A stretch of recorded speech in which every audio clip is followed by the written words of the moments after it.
pew, pew, pew, pew, pew. Pew, pew, pew, pew, pew, pew, pew, pew. That's my guns. Those are my fun guns. Am I right, everybody?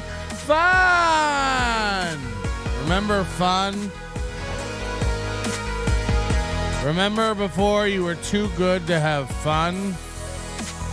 Back when you were a kid and you used to just crawl around your dad's pantaloons looking for horseshoe crabs. Remember horseshoe? Okay. I'm not high, but people are going to think I'm too giggly. Oh, Patrick's all giggly. Oh, boy. I'm too tired to be doing this. I'm getting over being sick. $75. Don't let me get out of here today without explaining to you why I spent $75 overnight. Don't let me leave here today without giving you what I'm calling the best rant about $75 you're ever going to hear today.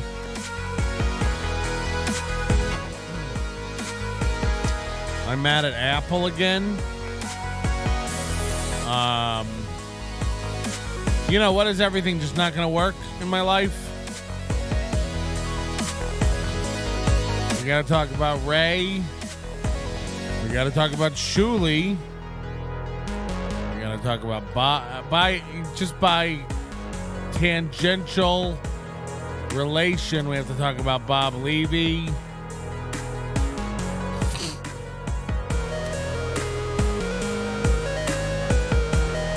I don't know, how to get out of this.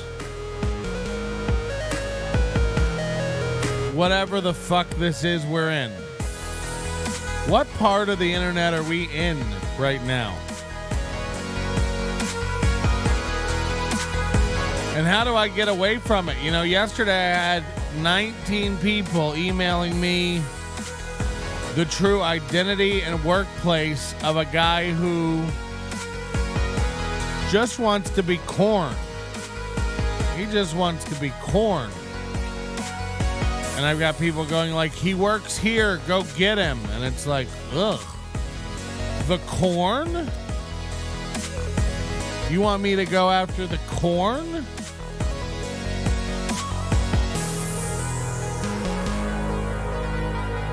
So, I think I gotta really step away from podcasting for at least 7 to 9 months. Let all of you go find a new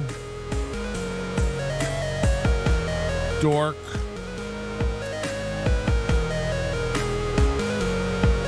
Because what is this? What are we doing? I've never met so many people who were positive they knew so much. I got yesterday in our Discord arguing with tens of people about how it's possible to go to a website and fake super chat to any show and make it show up like a real super chat in the chat room, all the colors, and that it would fool everybody into thinking it was a real super chat, but Google would get no money and they wouldn't find out it was a fake super chat until days later. Hee hee ha ha, we got him. Now I heard that in my head and I said, no, that doesn't exist. It's not a thing. And then everybody was like, yes, it is, Patrick. You're going to look so stupid. It's so easy to make a fake super chat. I said, no, it isn't. No, it isn't. You know how you know, by the way? It's like when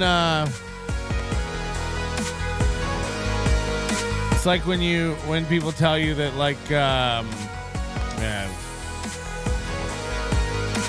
you know how I know fake super chats aren't easy to do? They're not everywhere. Fake super chats, it's not a thing. Fake nobody likes onions, all over the place. That's how I know they're possible. I see them everywhere. fake super chats, it's not a thing. It's not a thing you can do that exists. And even if you did, the company behind the super chats, you might have heard of them. YouTube, Google, Alphabet. You ever heard of them? As if they wouldn't shut that shit down immediately. You think. And then, by the way, you know, like minutes go by and the people go, oh, Patrick, it turns out you're right. I didn't look closely, and I guess it's not real. It's like, it's crazy that you have to go find that. It's crazy that you have to click on that to find out if it's real or not. They were sending me YouTube videos. Here's how you do it. Here's how you fake super chat. I was like, I don't even need to look. That doesn't exist.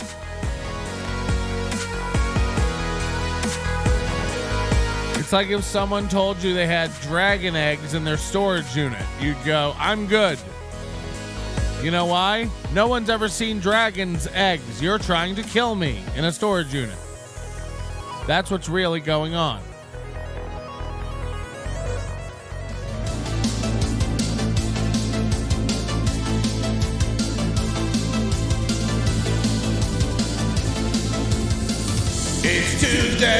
It's Tuesday, we're gonna see Johnny Crunches. It's Tuesday, we're gonna hear all the hunches. It's time for a boring morning show. It's time for Steel Toe. Here we go. It's time for movie and scam. It's time for movie and a camp. It's time for iron on clothes. It's time for coffee for the hose. It's time to watch some shit. It's time for Johnny Crunch's Gimp. It's time for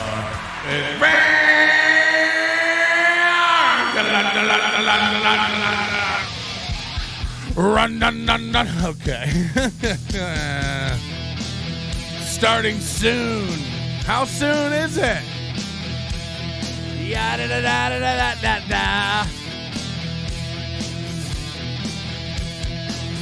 Come on, let's get some cope in our system. Good morning and welcome. He really does have 6 shirts. This guy has 6 shirts. In just a second, This guy has 6 shirts. I tried something different today. I tried sending Johnny the link a little bit later. Not shaving your beard off? Nope, that's still me. I tried sending him the link a little bit later because when I send it to him before the show and he's here before the show, Zoom running, the opening animation running, the starting soon running, and all that shit. What? Just kind of bogs things down. I don't know if you guys ever notice it, that it runs a little choppier or anything like that. How old and shitty is their one PC they try to run this whole show from? Sometimes when I send the link to Johnny too soon, everything runs choppy. Tell me you put $0 into your show without telling me you put $0 into your show. Hello. Start of today's show, I'll see how I feel about the opening when I have Zoom open. So Johnny doesn't come into the studio anymore. Johnny zooms in, and Aaron tries to put him up side by side so it looks like they're at the same desk. But it's like, why not fix your fucking background? This whole banner, I don't know how to use OBS act was cute.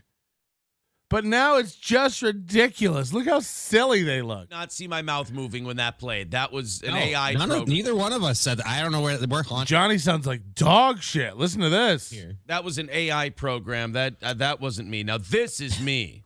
You want me to put my dick on your shoulder, motherfucker? There you go. Johnny, drop your level. This is where we're at with Aaron M. Holt's Cringe. You know, he got rid of the Shaka doll. And it's like all that hack energy had to be transferred into something. So it went over to the gay sex reservoir. You know, like the ballasts in the Titanic that filled up and were supposed to prevent it from sinking. Somehow the Shaka, the racist, hacky Shaka puppet energy all had to go somewhere. So it literally forced its way out into the hacky gay joke arena. And now we've doubled down on gay jokes and racial jokes that don't involve the puppet.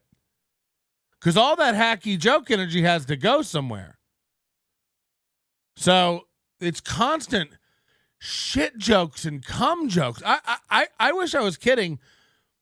Their night show, all they do is talk about like the consistency and gloppiness of their shit. It's wild. It's wild. It's Mooby and his gross shrimp-smelling wife just talking about the consistency, liquidity, gloppiness, soupiness, clumpiness, glumpiness. You know, the most gross oatmeal cookie shits they can take. It's nonstop. It's nonstop with these guys. Doing it this way, but yeah, I like coming in too. I like getting out of the house. Well, I think if Johnny always tries to make excuses. He's been doing nothing but pulling away from this show ever since he saw that you could do that. You know, Corey somehow reached escape velocity and got away from this program, and Johnny's like, "How do I do it? I can't run that fast. How do I get out of here?" line up, like I don't know. Now he's doing this thing where he's like, I wish I was coming into the studio. It's like, then get in your car and come into the studio. No one's stopping you from driving across the shittiest part of Minnesota over to Aaron's house to sit in his basement, which smells remotely of overcooked eggs e scrimp. He's like, I wish I was in there with you. It's like, you don't. How awkward is it with April and Aaron? Unfortunately, no, we had to discontinue that because of our HR sexual harassment policy. I'm sorry. Are they making gay jokes again? Weird. It's been 2 minutes. Iggers is his second name. See? You guys are trying the names. Iggers is his second name, huh? See? Huh? How many times a day do we hear Aaron go, about his own jokes? See what I do? Yeah. See? See? With a part of this, a member of the Steel Toe family, if you will. One of our featured guests at the anniversary party on Saturday, August 12th. Yes, very nice, Wassa Beastie. Yes, get those likes up. Remember, everybody hit like to start off the show today.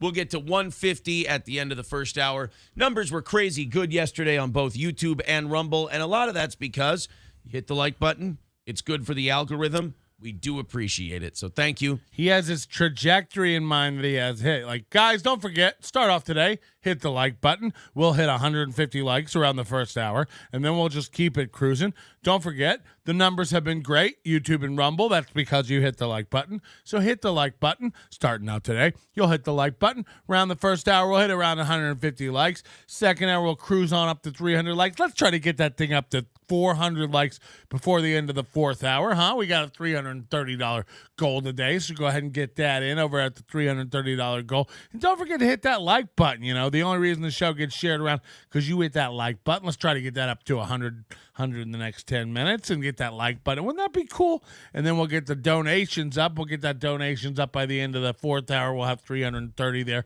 So if we could track for around the third hour, if we could be somewhere around 240, maybe in the second hour, we could be around 150 if we could dial that back. Don't forget to hit the like button and share it because that's the only way we actually get shared in the algorithm over on Rumble.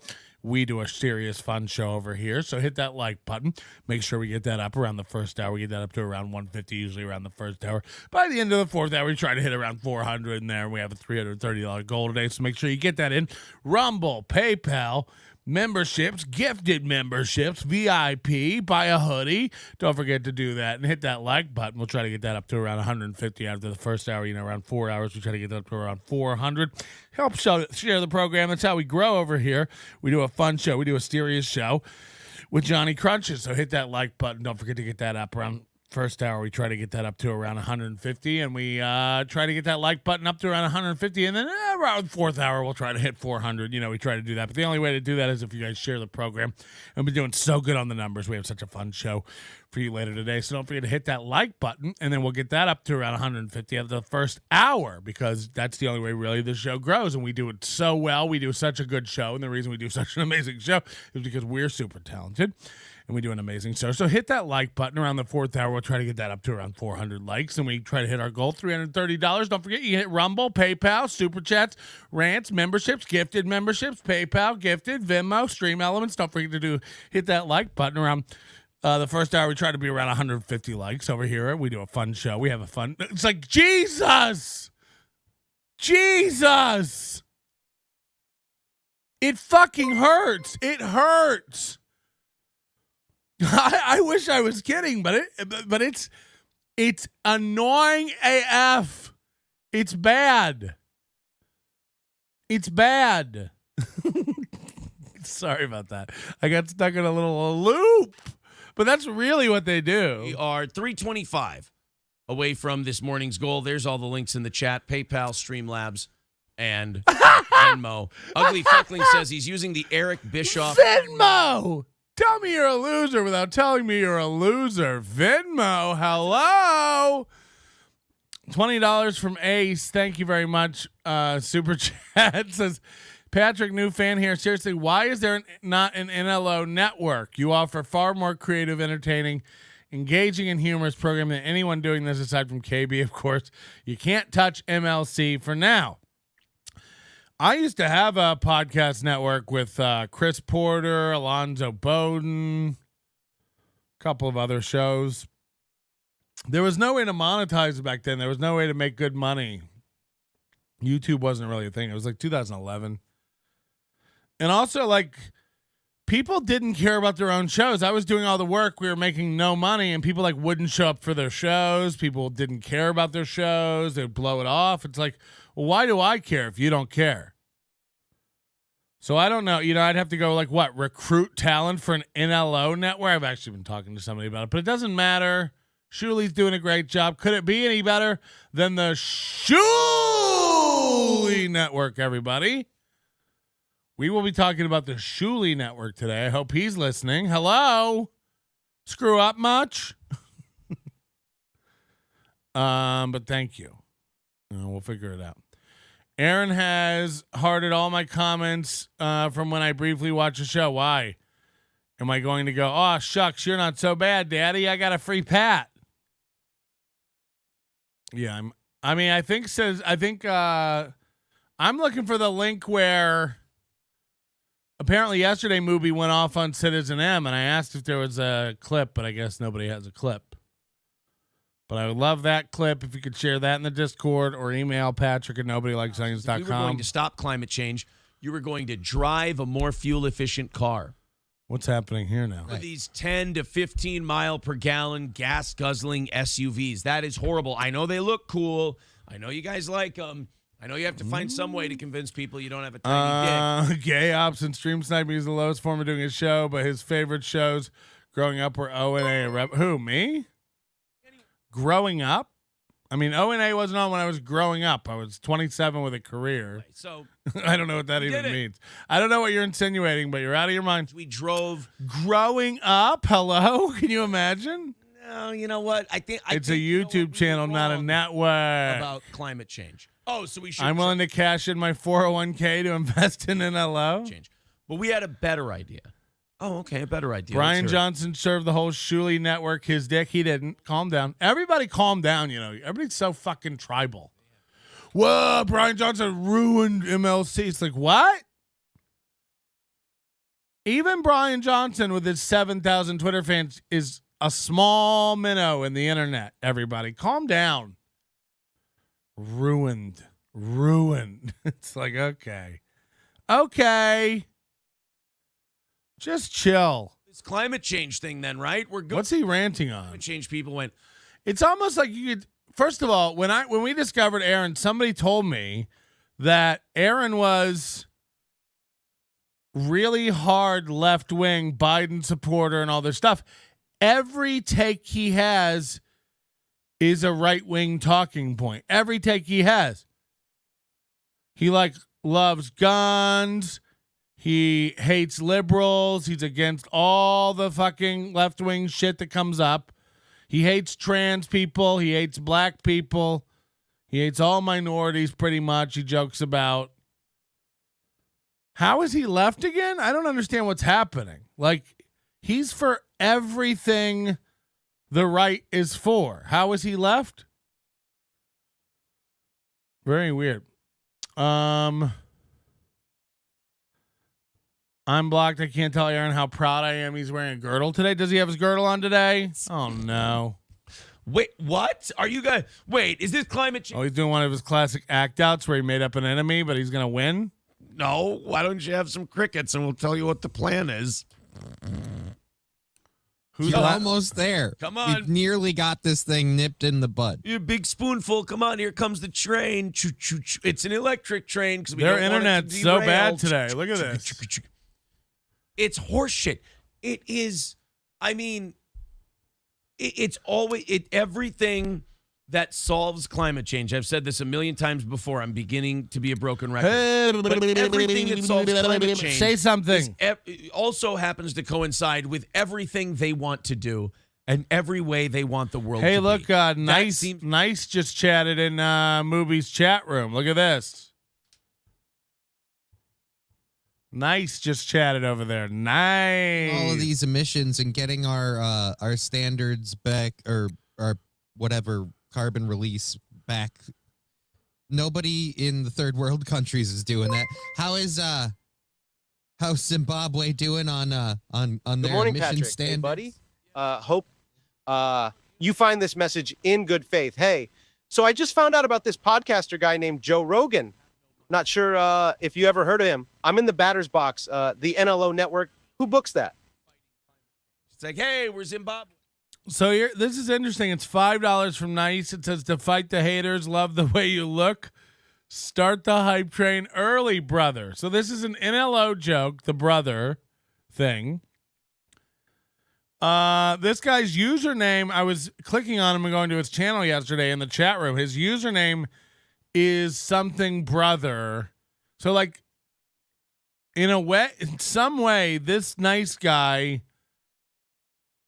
is it's either an NLO joke or he's making a joke about NLO or something, because the username for Nice is something brother. Now, I don't know if this is the same Nice that was chatting Chad the other day, but he's been going on a tour tipping other channels. The thing is, the other channels only get $2, $5. But Chad gets hundreds from Nice. To fight the haters, love the way you look, start the hype train early, brother. Now it went away. I'll say this though, Son of a bitch, off to a good start this morning. There's truth to eating bugs. A lot of other countries and things. There's truth to eating bugs. This guy's so good at talking. Fire it up. Let's see how much. I want to see how much their heart is into this, brainwashing people into eating bugs, and I want to see how many people actually watch something like this and go, well, I'll do my part to. Do you know what I mean? This is everything out of the Tucker Carlson right-wing talking point handbook. You're not going to own anything, and they're going to make you eat bugs. You'll rent and you'll be happy. They want you to get an electric car. The gays are turning everybody trans, and the trans are turning everybody gay. It's everyone told me he was a big Biden voter and voted for Biden and stuff. It's how does that line up with this now? Is he only becoming this racist, misogynist, gross right-wing guy to get in with Cumia? Is he that dumb and transparent? Is he literally just begging Cumia to be part of this network that he can't see is dying? What is it like to not be able to see that the Cumia network is dead? This is not even an indictment necessarily of Cumia himself, but that network is dead. The Cumia network? I'm sorry. he couldn't be rounding up his belongings any quicker and getting them to a bindle. He's off to South Carolina, Song of the South. He wants to live on a dock in a swamp with a shotgun, firing at any colored thing that takes the stage. And now Nice is over here. Desert Island, Ray DeVito or Chad? Probably Ray. Chad's like, you know what I mean? It's too much. It's too much with the Chad. Nice says, stop looking at me, brother. We'll look at any goddamn thing we want to around here, Nice. Okay? Or should we call you Chad? Or should we call you Mystery Man? We'd love to be the first podcast to nail down an interview with Nice. Who is this nice guy who's been running around the podcast land just doling out apples in the form of $5 bills? We'd love to find out what makes you tick. $75. Don't even get me started about the $75 today, okay? Please. Let's try to have a nice morning. Remind me at the end about the $75. I can't get into that today. We'll start the whole show in a bad way. If we do the $75 thing now, okay? I feel like Ray, what was that? I feel like Ray would learn to love it and we'd get bored. Nice is Tampa Terry, brother. I don't know who that is. Chad, you are such a transparent. Chad's a transparent. He's a parent of a trans. Oh boy. Oh boy. Okay. We'll just let it sit for a while, okay? Aaron's brain has always been filled with right-wing propaganda. He did vote for Obama in 2008, but I think instantly regretted that.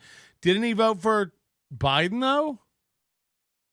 Oh, God. Would Biden and Trump just die already? Are we really going to do this again?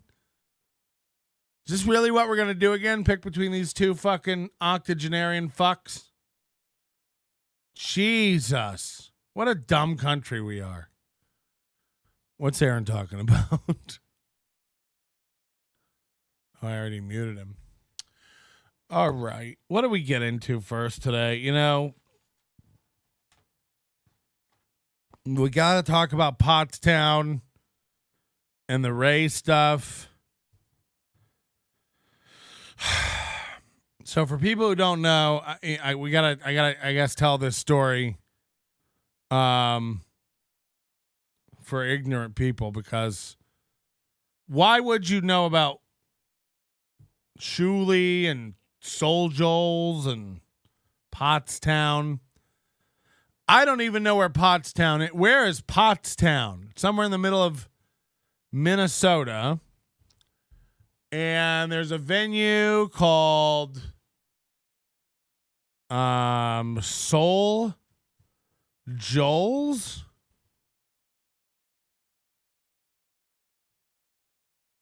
Montgomery County, PA Comedy Club. Let's just pull this up and have a little look. Nightway Radio, thanks, $1.99. I like to shower with my what? My dais? What is this? Dace? I don't know what that means. I'm ignorant when it comes to that kind of stuff. The Pottstown debacle and how Ray gets treated so poorly. Okay, that's the subject of a sentence. Feel free to type a predicate. This is an ongoing theme with our chat room. Everybody seems real dumb. Everybody loves to use pronouns that talk about something we were talking about 10 minutes ago. Patrick, it's because she was right. It's like, I don't know what it is, and I don't know who she is. And this, for me to have to teach a grown man that this isn't a sentence. The Pottstown debacle and how Ray was treated so poorly is what you should talk about next. Is that the rest of the sentence? Finish the sentence, honey. I know everyone. Look, I get it. Your generation's fucking retarded. Whoever you are. This isn't even a Maury. Whatever generation you're in, you're lazy, you're retarded, you don't want to type a full sentence. You got shit to do. Let me just tell you real quick. You don't. You have nothing else to do. Practice writing out a full sentence. Try it. Try it.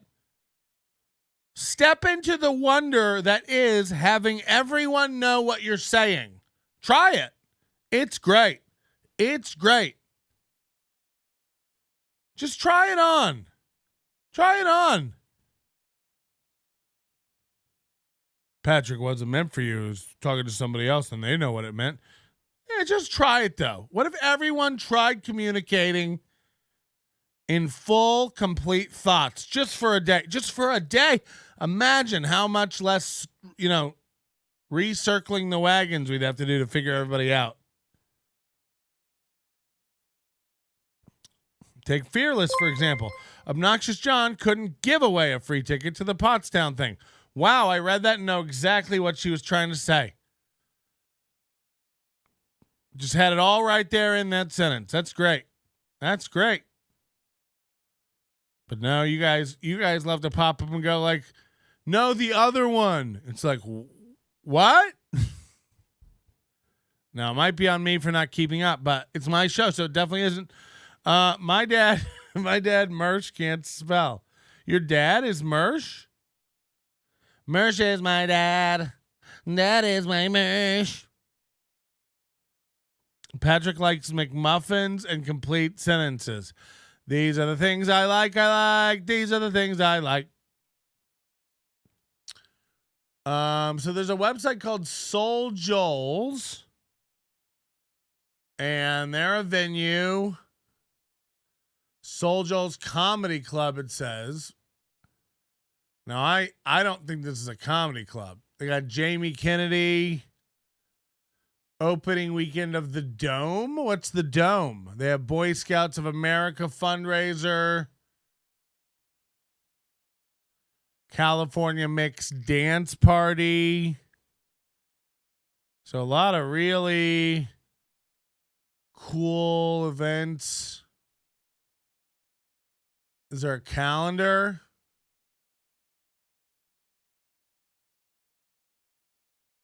Yeah, so they got a lot of great events. This is a cool calendar layout. Very boring. Merch? Oh, yeah. Oh, yeah. Soul Joel's merch? About? Joel Richardson is the founder of Soul Joel's Production, the largest independent comedy production company on the East Coast. I mean, could that even... Is there even a shot that that's true? We're going to practice bullshit today, okay? Let's all just smell it and see if we can detect it when we encounter it today. That's the theme, okay? Let's try to detect horse shit today.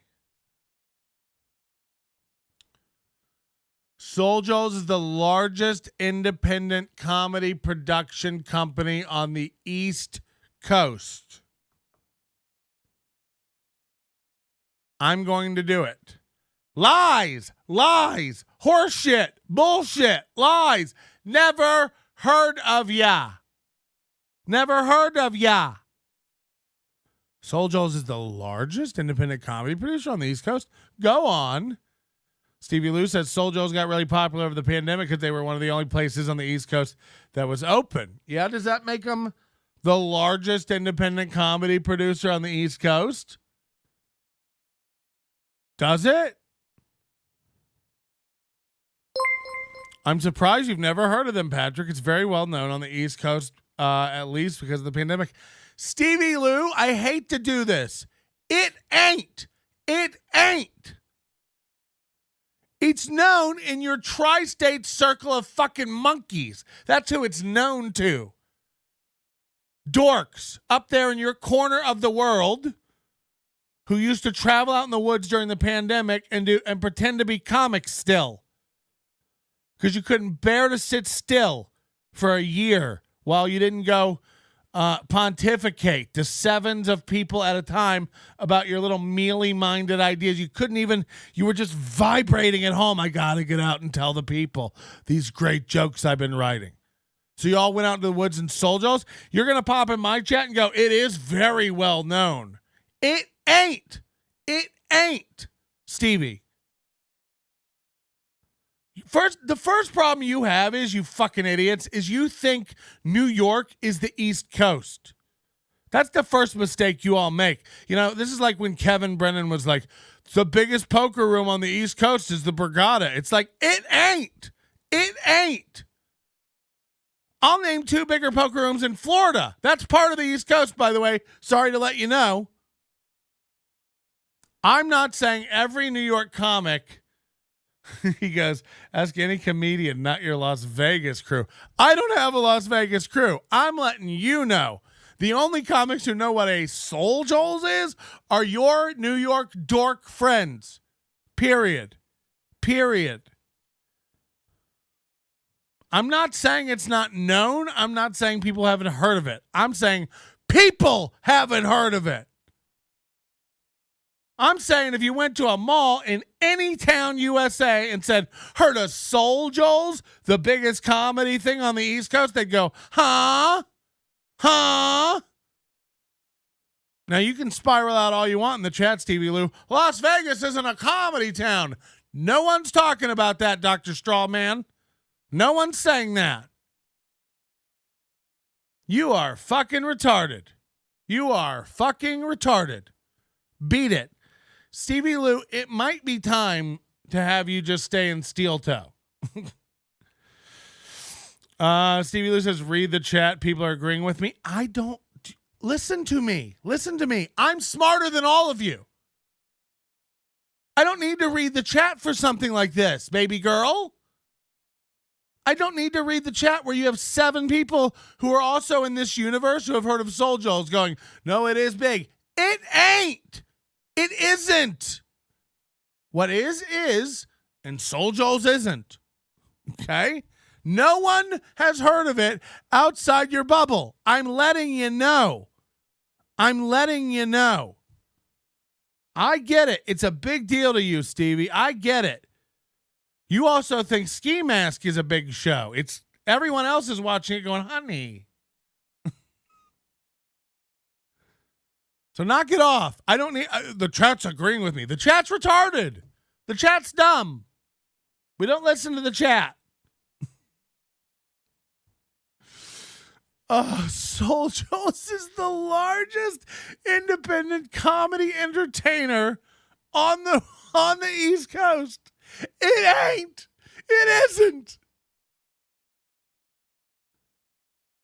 I'll name 2 others right now that are bigger, including the Comedy Zone, which is garbage. Heifer on talent. So beat it. You're allowed to just be wrong. It's okay. I'm not saying they ain't doing shows. I'm not saying they didn't get popular during the pandemic because they were out in the woods and nobody gave a fuck what they were doing. I'm not saying any of that.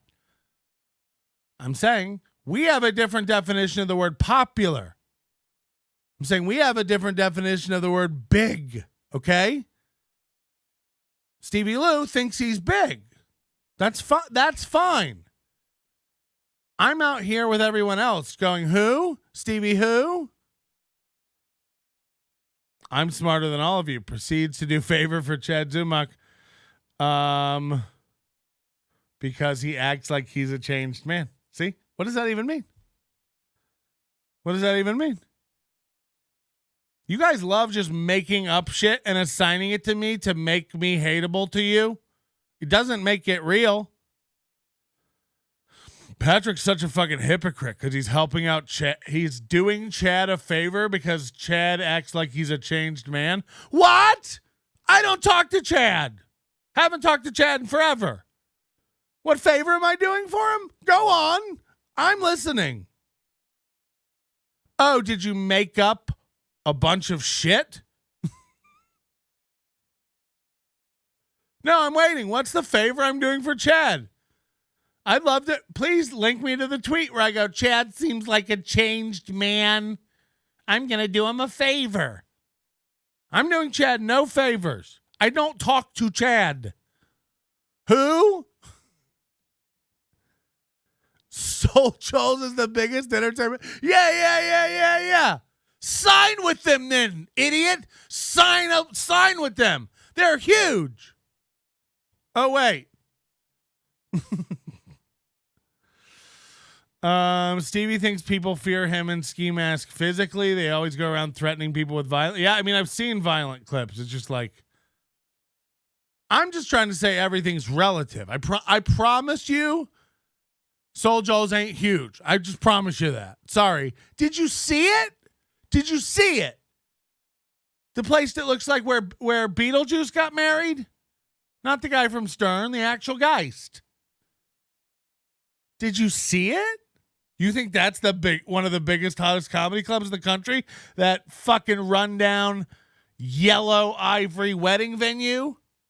Yeah, is that one of the biggest, Stevie? You're fucking dumb. Holy shit.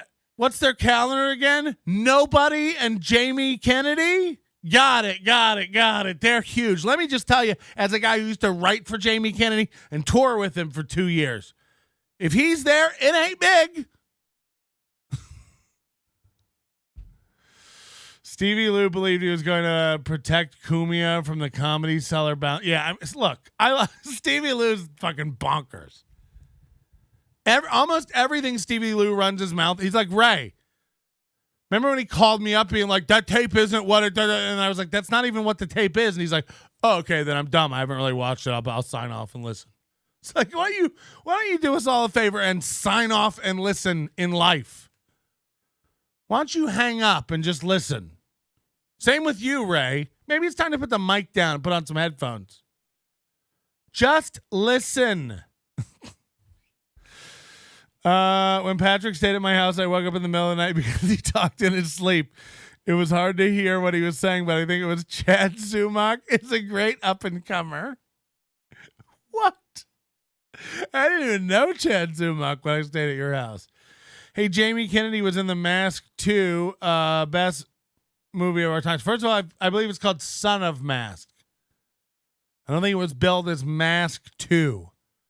So if we're gonna get working titles down, let's try to figure it out correctly, okay?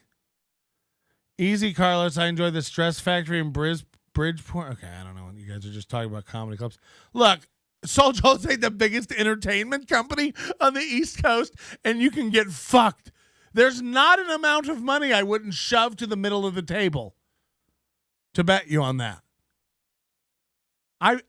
And granted, I'm not there. I don't know companies. Soul Joe's ain't the biggest entertainment company on the East Coast.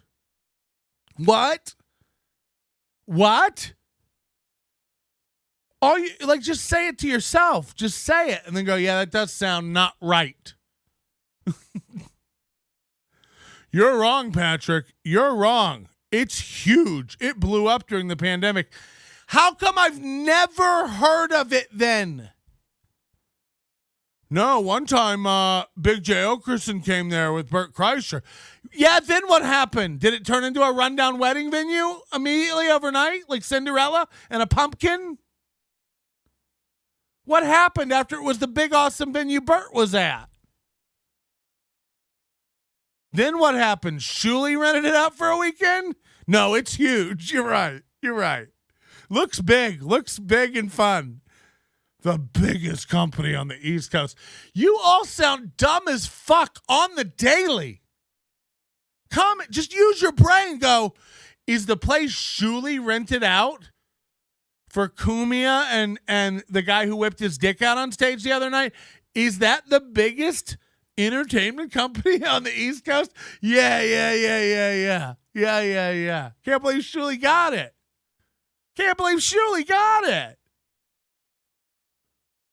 I can't imagine trying to work with you fucking mental midgets. Imagine Stevie Lou being around you while you were trying to do something real. Patrick, I think we should do it at Soul Joel's. It's huge. It's like if you suggested that venue. Stevie Lou says, no, that's the second venue they opened. Oh, so that's the new hotness? Get fucked.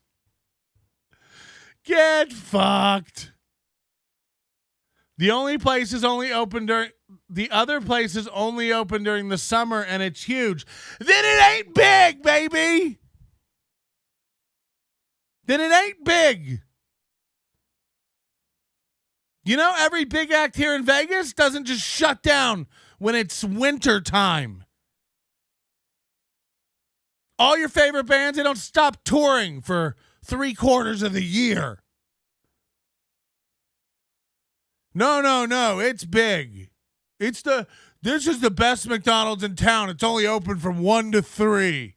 You're an idiot. Walk into the ocean, meet a turtle, make friends with him, betray his family, fuck his wife. His children will grow up and stab you with their turtle straws. Turtles have straws, right? Keep mentioning me? I will. Stevie Lou, you're dumb. You're dumb. You're wrong about shit constantly. There's a reason it's not popping, Stevie.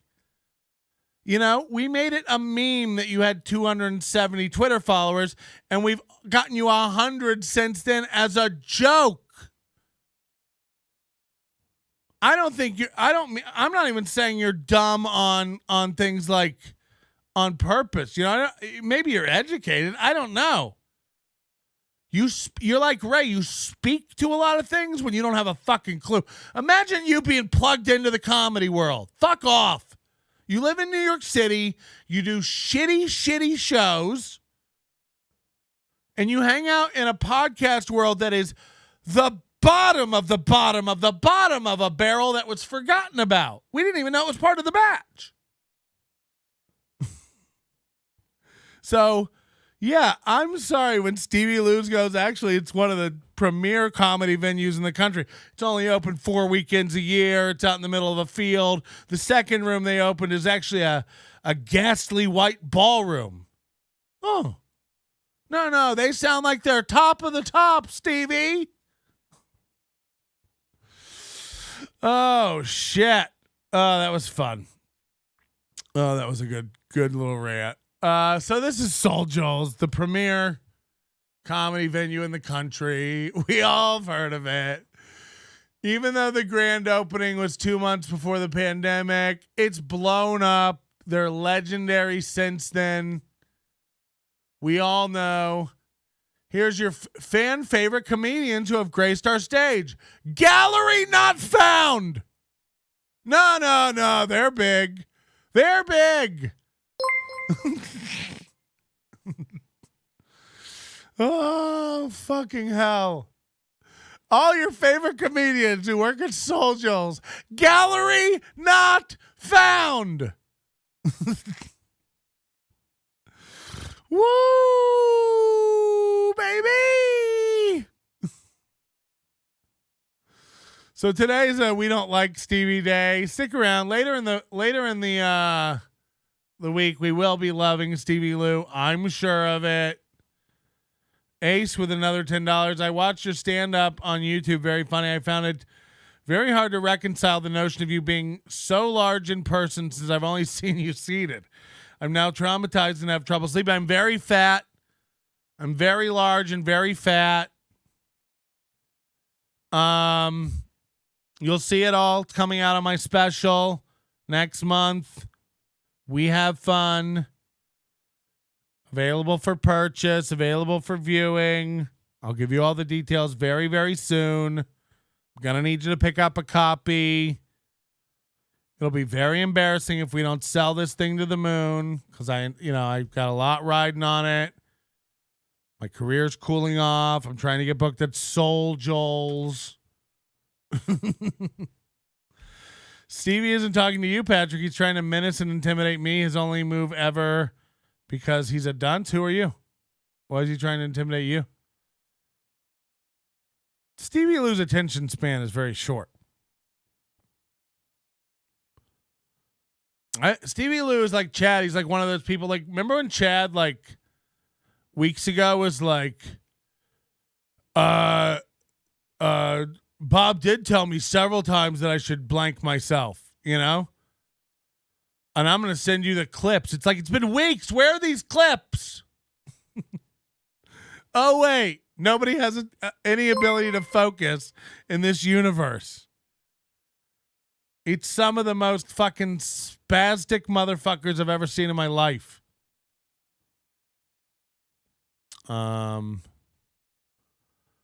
Steve has the same comeback for everyone.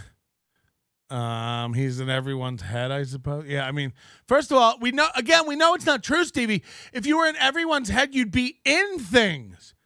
You appear on 90 podcasts a week. Anyone who will have Stevie Lou has Stevie Lou. You do nothing but make appearances. And again, 300 Twitter followers. This is after a long, storied career of trying to do stand-up comedy. Over a decade, am I wrong, Stevie? You know, imagine doing comedy for over a decade, doing podcasts for years, appearing on podcasts and having 300 followers and trying to tell anybody anything. You ain't catching. You ain't popping. So, you know, say whatever you fucking want. You're not clued into anything going on. You've proven no ability to do anything. So I don't know how you're wagging your finger. I don't even know how you learned that move where you wag it. Like, knock that off. You don't get a wag. You don't get a wag. How's Nipplegate going? They're hard as a rock. I think they'll be hard as a rock. Stevie thinks I struck his BYB channel on Twitter because he's convinced me and my co-hosts are the only people who have a problem with him. Well, we watched that BYB guy like almost jerk off his little boneless thumb dick to Dirty Dalish on the show. The shows he's on are so hard to watch. They make clipping very dramatic. I've had 3 Twitter accounts taken down by trolls, pal. Okay, honey. Okay. Remember when Soul Joel's is the biggest club in town? Hold on, look at this. It's like their temper. What did it say? Whoa, hold on. We just missed something. W-Man, $2. Thank you so much. Stevie says, I just took up half an hour of this show. No. How do you look at everything? Hey, I got to fill 5 hours a morning. Thank you. Please come in every day and I couldn't plan it better if we were working together. Please come in every day and light a fire under my ass with some retarded statement. I'm down every day, Stevie. Come in here. Come in here. I know in your head you're like, fuck, I'm getting mentioned on a show that's way popular than anything I'll ever do. I'm winning. It's like, okay, sure. I prefer to look at it as a symbiotic relationship, but sure. You know, I'm not afraid of sending a little shine over to Stevie Lou. They'll be back. There's nothing over there. Everybody, Stevie Lou, go live right now. I'll send people over to your channel. Let's see if you have any ability to catch. This is a real challenge. Go live right now. I dare you. I dare you to steal people from me. You don't have it. Nobody's worried. You're not winning. This is not getting anybody. Go live now. I'll link to it. I'll send people over there. You ain't sticky, brah. You got nothing. Personality of yellow rice minus the yellow. You know. So I would love that to happen. I'd love you to actually try at something, enter into some sort of competitive comedy moment, because I'll tell you another sad thing is, like, I've never seen a guy who's been doing comedy for a decade with so few comedy clips. You know, there's like 7 clips of Stevie Lou doing anything, ever, anywhere. So I'd love a little head-to-head action. How long is it going to take you to get over there and get fired up? You never want to talk to me one-on-one. You've called in. Stevie, admittedly, the 2 times you've called in, you have known nothing of which you speak. Remember one time you called in and you were like, remember the first time you called in, it was about the video where Chad, that proved Chad didn't call Levy, and you were like, no, he hung up MLC before, so that video is wrong. And it's like, the video's not of MLC. It's of Mondays with Mazer. It was when he went live after MLC. And you were like, oh, well, then, I haven't watched it, so I don't really know. It's like, yeah, I mean, we know. We're trying to get you to not make the call in the first place. We know you're wrong. We're trying to get you to recognize that before we have to beat it over your dick. I feel guilty if I don't pay you for this entertainment. This is for you. Take it. It's around $7 US. Hello, I like money. Thank you. Thank you, Garth Heritage. So I challenge Stevie to like fucking fire it up. Show us how it's done. Now I know he can't. He's a mod for Steel Toe. He's got mod duties to do. Stevie Lou's comedy is visual. Just look at him and laugh. Stevie Lou does make me laugh. I will admit that. There's something about him that I like. I can't, it's like Kevin. As much as I've seen Stevie Lou spaz out and try to be violent and act violent, nobody's really scared of Stevie Lou. And B, it just doesn't come across as genuine. Like he seems like a likable guy. He doesn't strike me as genuinely dangerous or angry or mean. Maybe I'm wrong. But I'm not going to turn on Stevie Lou. I like him. It's just insane. You say insane shit. Soul Joel's in Pottstown became a mecca of comedy, did it? You're dumb. You're dumb as fuck. I'm sure. Look, just say what it is. Just go like, it was a popular spot during the pandemic. Yeah, and then what happened? Then Shuli rented it out. It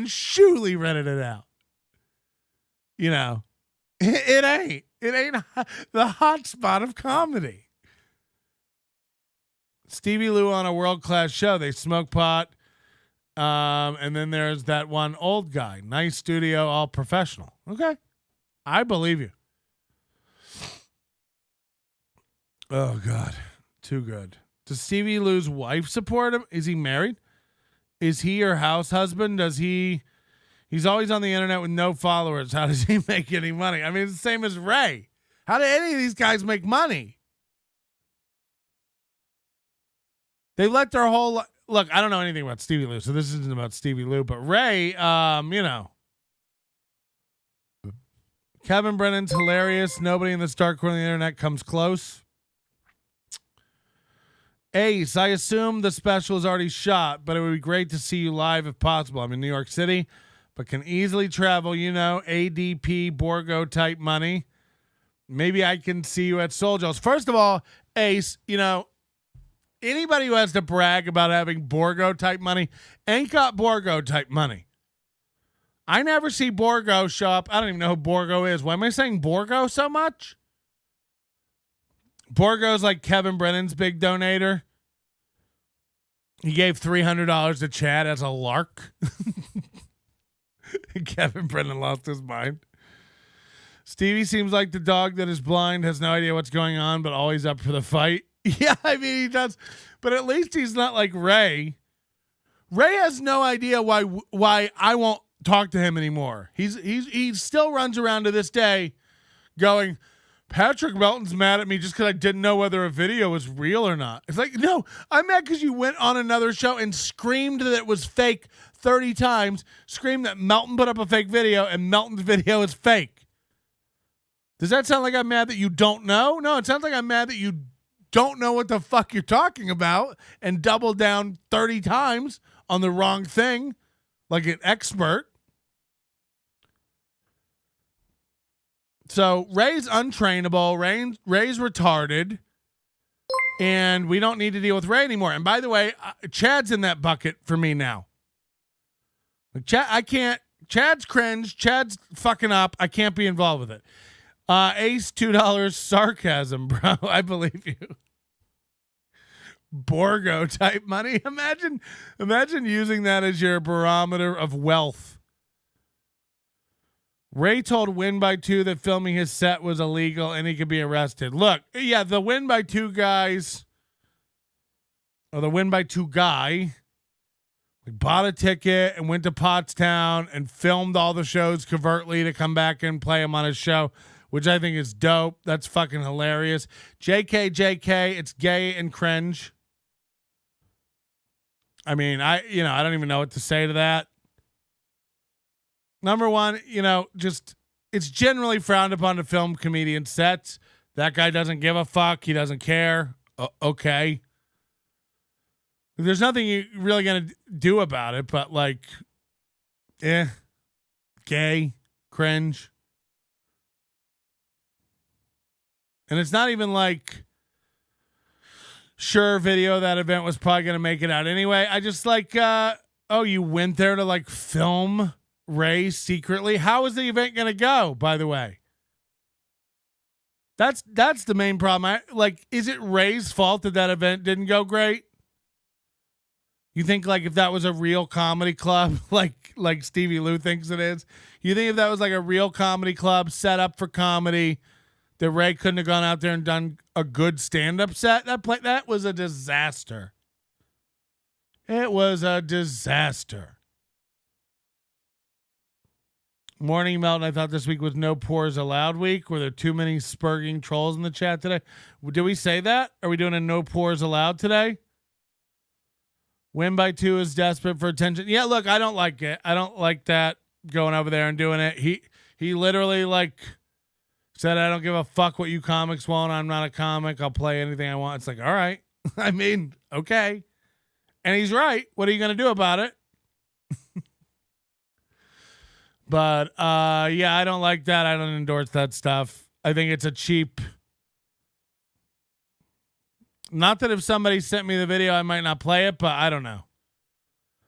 To go there and do it and just feels very weird. Ray is very slow, but he's got a heart. He needs an agent or personal assistant who's tech savvy. You're not listening to me. He's not a guy who can't figure out the tech part of life. He's a guy that doesn't know what life is. Guys, this isn't like... I've seen several people in the last few days say this about Ray. He just needs the right woman, or he just needs somebody to help him get organized, or just he's switched off. His brain's broken. I don't know what it is. I don't know what did it. I don't know what's causing it. I don't think he's a bad guy. I don't think it's malicious, but it is nonetheless harmful and toxic. If you are friends with Ray, he will hurt you in some way. He doesn't mean to. He just will. He's full of shit. He cannot follow thoughts. He cannot keep a thread. He sure can't learn. It's not he needs somebody to teach it. He can't learn. He's not there. He's off. The day after a major life lesson of hey, stop believing your chat when they tell you things. They're lying. They're trolling you about the video, about all of it. He still believing his chat all the time. He's dumb as fuck. Pattern recognition, basic life concepts. He's 50. There's no excuse. Shuli, and again, you guys all last week were mad at me because I wouldn't turn on Shuli. Well, this week, guess what? Shuli fucked up. That event was embarrassing. And you can claim it as a win all you want, Shuli. And by the way, in many ways it was. Shuli said they sold 360 tickets. So if you sold 360 tickets, like, by all means, it is a success. It was run like shit. It sounds like the talent weren't liaised with. It sounds like nobody knew what was going on. An hour of the show had to be delayed because of sound. Nobody knew the running order. Nobody communicated with the comics of who they needed to introduce next or how the show was supposed to run down. It was a disaster. It was a disaster. I love the people who are like Melton could put together an event. It's like Melton, I mean, you know, I'm not saying I'm putting on Skankfest by myself. Do you think that the parties involved wouldn't be communicated with? Do you think people would be getting on airplanes without knowing where they're sleeping that night? It sounds like, you know, people paid extra for an autographed poster that didn't exist. Nobody got a poster because there were no posters. Sounds like some people paid $15 extra for a meet and greet VIP thing when turns out anybody could just walk up to anybody there and meet and greet with them as if they were a VIP. Some people paid for better seating areas. That didn't exist. You could kind of just go wherever you wanted. I heard a guy on the podcast yesterday, like, there was no one there doing security. There was no one there working.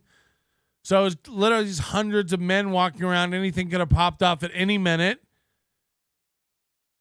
It was people wandering around clueless. I heard literally by the time the stand-up show started, half the people had left. Coupled with the fact that this seems to all have been devised around Perry Caravello to sell tickets.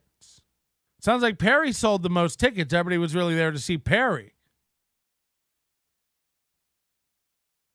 But like, every indication of this is that it was a fucking logistical, executional nightmare. The tech side of it, the planning side of it, the logistical side of it.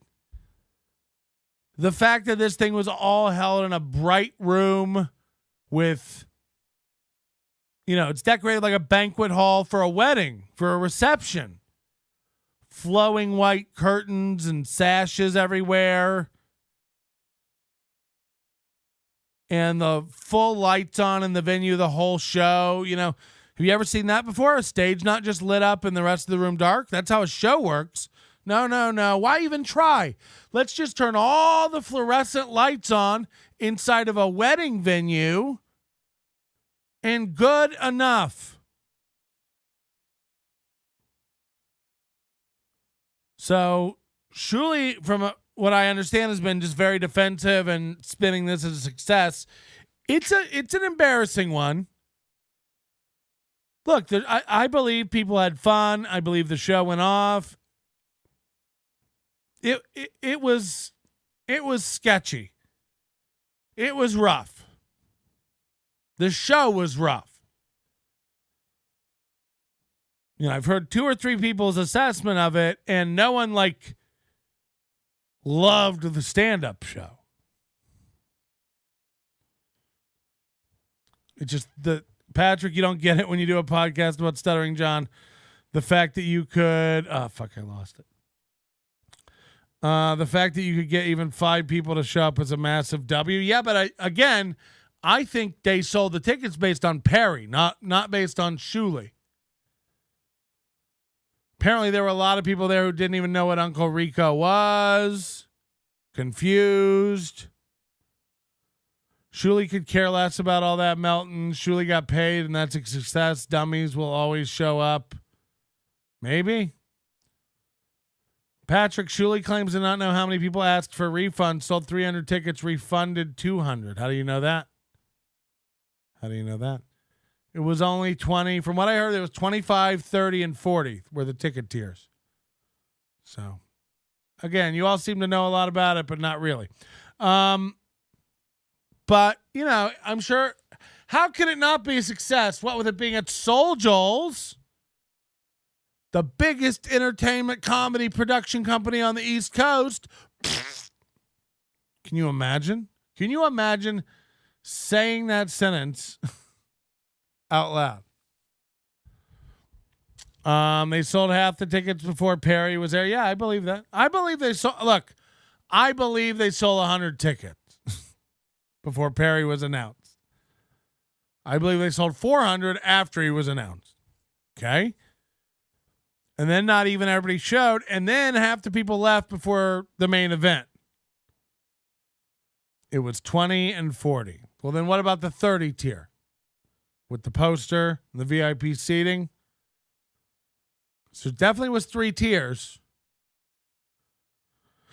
Nobody seems to know anything, you know. I feel bad. I was one of those saying give Ray a chance. I am one of the if I am only 1,000% responsible, I'll burn in hell. No, I just look. I don't wish Ray any ill will. But if he doesn't understand why I'm upset, he's retarded. You've run around lying about me maliciously, and you don't even know you've done it. He's so dumb, he doesn't even know what he's done.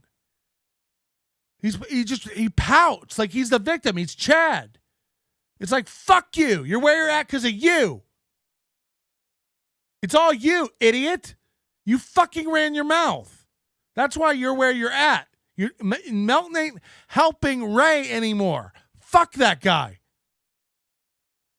I don't think he's a bad guy, but why would I be involved with a man who can't stop running his mouth about me maliciously? And then when asked about it, can't even process in his dumb fucking brain what he did wrong. He's like, Melton's mad because I didn't know whether the video was real or not. That's what I'm mad about. I'm mad because you're not a video forensic expert. That you can't fucking examine the video and find out whether it's real or not. That's what I'm mad about Ray about. Oh, no. It's because you wouldn't shut your fucking mouth about me, idiot. Okay? And then, Ray, stop texting me. We're not buddies. He texted me Sunday night. Watch MLC tomorrow. Why? So you can get your fucking ass handed to you, you fucking mental moron? What happened? You got torn up. Watch MLC tomorrow. What are you going to do? Sit there and mope? I've seen it. I've seen it every time you're on. What are you going to do? Appear in a corner and be wrong about everything? We got it. Ray DeVito. Drink some more Bud Light and pass out in someone else's spare room. That is your life. There's no wonder. Look around in that fucking empty dresser room you're in and go, how did I get here at 50 and this is all I have? It's because you don't fucking learn. So I know it's hard to believe when I go off like this, but I do wish you the best, you know. But fuck, are you a thick motherfucker? I know you won't be okay. You know, I do wish you would be, but I know you won't be because you don't learn. And, you know, I'm starting to think Carlos Danger might be retarded because he can't recognize the pattern that you don't learn. I've recognized that you don't recognize patterns and can't learn, so I'm done trying to teach you. Carlos Danger is a broken Roomba who keeps running into the wall over and over and over again and doesn't understand why the wall won't become open space. The wall is fucking thick and broken. You ain't gonna help it. Patrick, did you see Ray drinking beers on his podcast and holding his phone next to MLC playing audio of his 6-minute pots? No. Melton, Ray said you owe him because when you had no shows, Ray hooked you up with show. I mean, what are you talking about? First of all, let me just say this. Half the time Ray rambles on about how we met and stuff, he's wrong. He's remembering wrong. I don't correct him because who gives a shit, but he's wrong. Fuck me. No, fuck you, Patrick. I've done nothing but be nice to you. I always talk very highly of you. I love you. I think you're amazing, but fuck me. No, buddy. You crossed the line this time. tell you what, all will be forgiven for $75. Don't even get me started on the $75, please. Ray, you're not buddies, you dumb fuck. You don't even have a relationship. Pat, Mike, and I share. It's fatherhood. No. At some point, Carlos Danger, it's like, this guy's helpless. And you're wasting your energy. I mean, Kevin was right. Get a job as a trucker. It's over. You're 50. And by the way, I watched some of your dry bar clips the other day. It's not even that great. You know, I cease to be amazed how I've come into this community and everybody's like, Melton's so great. I've told you all from the beginning, Melton ain't great. It's mediocre as fuck. Don't attach yourselves to me. I'm not like some guy you should look up to and follow. That's gross. It's what gets you all into trouble with all your other little heroes that you follow. You're so sure that everybody has to be on a side. You know. When the reality is everybody in this little sphere of podcasts over here tries so little that any effort looks like magic to you people. You know, any prep, any effort, any charisma, any personality, any ability to be semi-quick and have jokes looks like a goddamn spectacle to everybody who's used to watching the Shuli Network all day. Because it's like, oh, I'm just used to baseline nothing over here.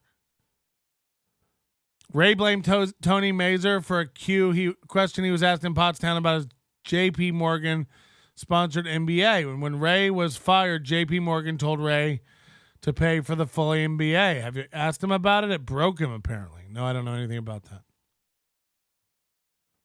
Good morning, Flat Cat Jessica. Good morning. The Ray voice is too good. Patrick getting jacked would be terrifying. A muscle-bound, angry giant with a temper could be the savior we all need. Play Corey Adams swinging back at the gym. Oh, like I'm the only person that controls me swinging back, so I'm going to be swinging back. So I don't know if that's a gym. It's like a kindergarten class. Like I'm the only person that controls me swinging back, so I'm going to be swinging back. So I think that's just like a Minnesota WeWork, you know. Melton, the smart ones don't just let the lemurs walk off the cliff. You can't save these tards. Yeah, but it's just insane. It's just crazy to watch. Being a trucker would require way more prep and effort than being a comedian. Ray lacks the planning and forethought to be yeah, but at least you have a dispatcher telling you where to go. That might be good for Ray. He might just need somebody to set him off in a direction, give him an orientation, and set him off because, you know, I really don't know what I can't imagine. I think about my father. My father would probably be kicking me, calling me a pussy. I can't imagine what he would do to Ray. This is a guy who will get in a car and drive 2.5 hours to a gig in the afternoon, not knowing where he's going to sleep. And by the way, you know, again, Shuli fucked up. When you're running an event, a festival, a show, sleepaway camp, whatever the fuck you want to call this, have someone be a liaison for the talent. Well in advance, every member of the show should be given things like, here's what you're going to be paid. Here's where you're going to be staying. Here's how to get to your accommodation. Here's things you might want to bring. Here's, you know, some logistical information about getting here. You know, you might want to come early. You might want to come late. The last train's at this time. You know, all that kind of stuff. Call times, venue locations, show times. None of that was, you know, real in this Shuli verse. None of this was even thought about. And people pointed out, you know, Shuli was like, well, we had a lot going on at the time. It's like the day before you guys were laying around the apartment doing podcasts, doing nothing. The audio wasn't working when showtime came. Nobody knew where to sleep that night. And you know what the craziest, most disrespectful part of all this is to Ray? Apparently, like, Ray was told he couldn't come to the after party. Ray was treated like shit in the green room. It's like, again, Ray commands that. Ray commands to be treated like shit. Ray asks to be treated like shit. Yesterday, Bob Levy said, we'll pay you for the hotel. And Ray just went, no, it's okay. It's all right. It's like, Ray, you've done nothing but bitch for 2 days about the hotel. Take the money and shut the fuck up. If you don't respect yourself, why would anyone else respect you, you sad sack of potatoes? It's so embarrassing on so many fucking levels. I cannot believe it. You know, I actually had a falling out with Jamie Kennedy years ago because I was supposed to go open for him in the 10 p.m. Improv, and he wouldn't give me like the details on the accommodation. And I was like, I'm not getting on a plane unless I know where I'm staying. And he called me difficult, and we never worked together again. This is after years of working together. That's fine. That's fine. I have self-respect. I'm not getting on a plane to go open for you when you don't know the details. Jamie Kennedy was a scattered guy. That's fine for you. Go be Jamie Kennedy. Go get a local to open for you. This is when I lived in Florida. You know, I'm not flying out to Phoenix for $500 and no information. I'm not doing it. Ray's like, let me rent a car. I'll pay for yours too. We'll figure it out later. So apparently Ray joined this Shuli Network. And when he joined, Shuli told him, we have this event coming up in Pottstown. We want you to be a part of it. Now, that's all that was ever spoken because the Shuli Network's not good at communicating. This is a theme. It seems like Shuli doesn't communicate or have someone to communicate or whatever. Look, I'm not good at that either. If I was running an event, I'd have a person who is great at that and on top of it doing it.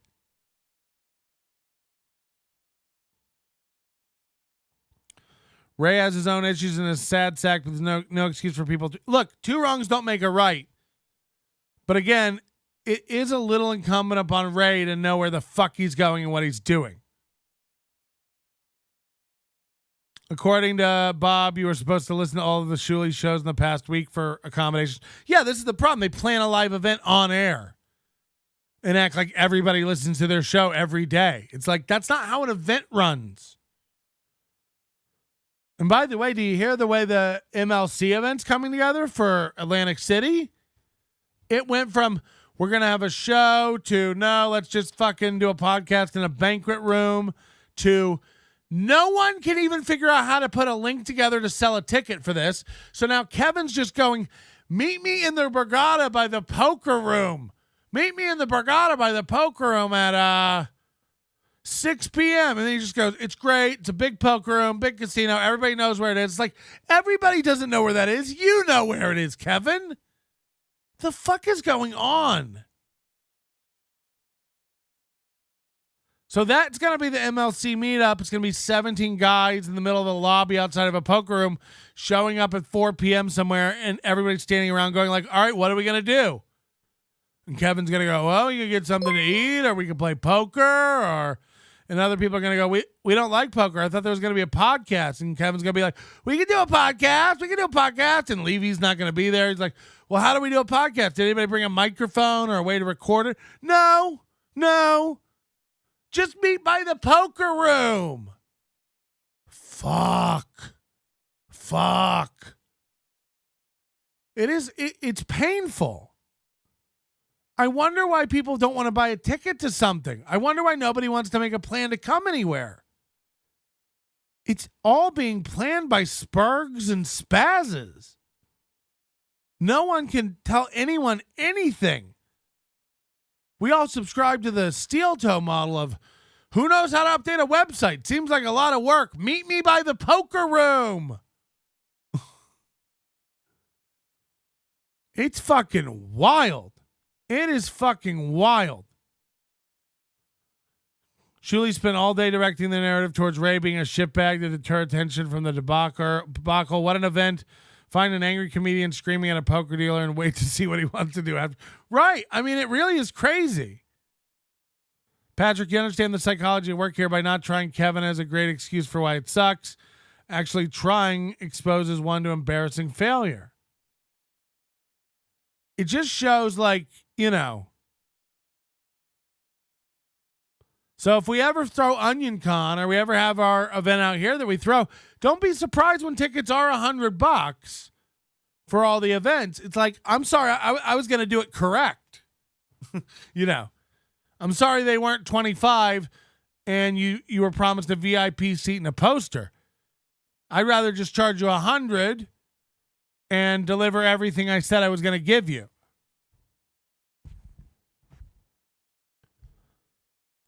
I'm blown away by how poorly this event was planned, and I don't even know what I was expecting, but it just seems like a nightmare. And they had two producers there, I guess, this ESO guy and producer Joe.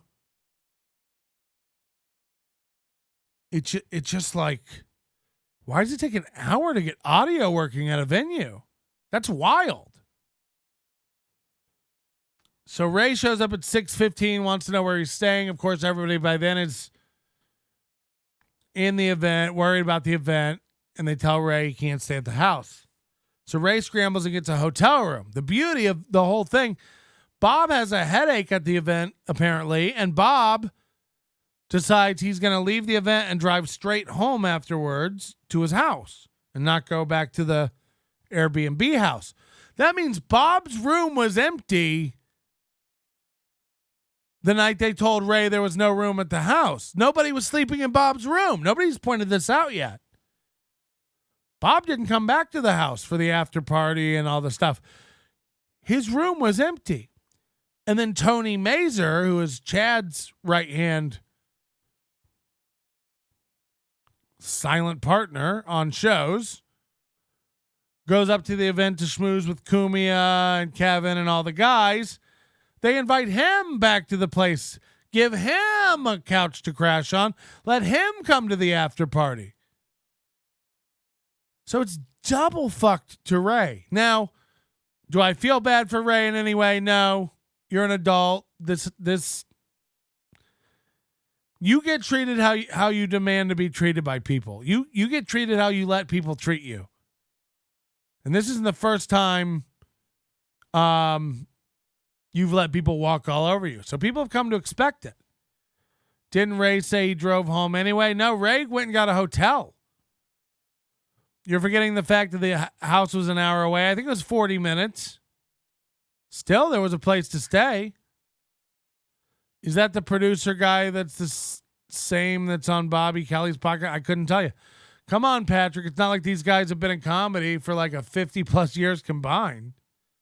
They didn't want Ray there. Simple as that. I'll be a Roomba, Karen, and point out Shuli made lodging a priority for Ray after the steel toe bad Wi-Fi situation. No, he made it only if Ray has a big show to do. They told Ray there was no after party. Bob said somebody had been sleeping on the couch. They took Bob's room. It doesn't matter. You see my point. Bob left. There was one less person in the house. Therefore, there was physical room for Ray to come. If Ray just had a pillow and a blanket, let him crash on the floor. You know. Concert tickets are $300 and up. Why would anyone believe you could get a good show for $25? Movie tickets. Yeah, I mean, I'm letting you know right now, if we do this Vegas event, it's going to be $100. It's a $100 ticket. I would try to have events all day. I would, under promise, over deliver, have it organized, schedules, plans. You'll get the things you're promised for whatever package you buy. It's not hard. Have someone there to answer questions, greet people, tell them where to go, pick up their badges, check in. Over there's the show. Over there's the bar. Hotels over there. Like, it's not hard to do. Well, you have 10 people on the show. Imagine that. You have to write 10 emails out telling people what time to be there, how to get there, where to park, tips, tricks, logistical information, accommodation, payment. You know, these are the basics. These are the basics. So I like Shuli. I like Bob. Giant turd. Big on this one for planning, logistics.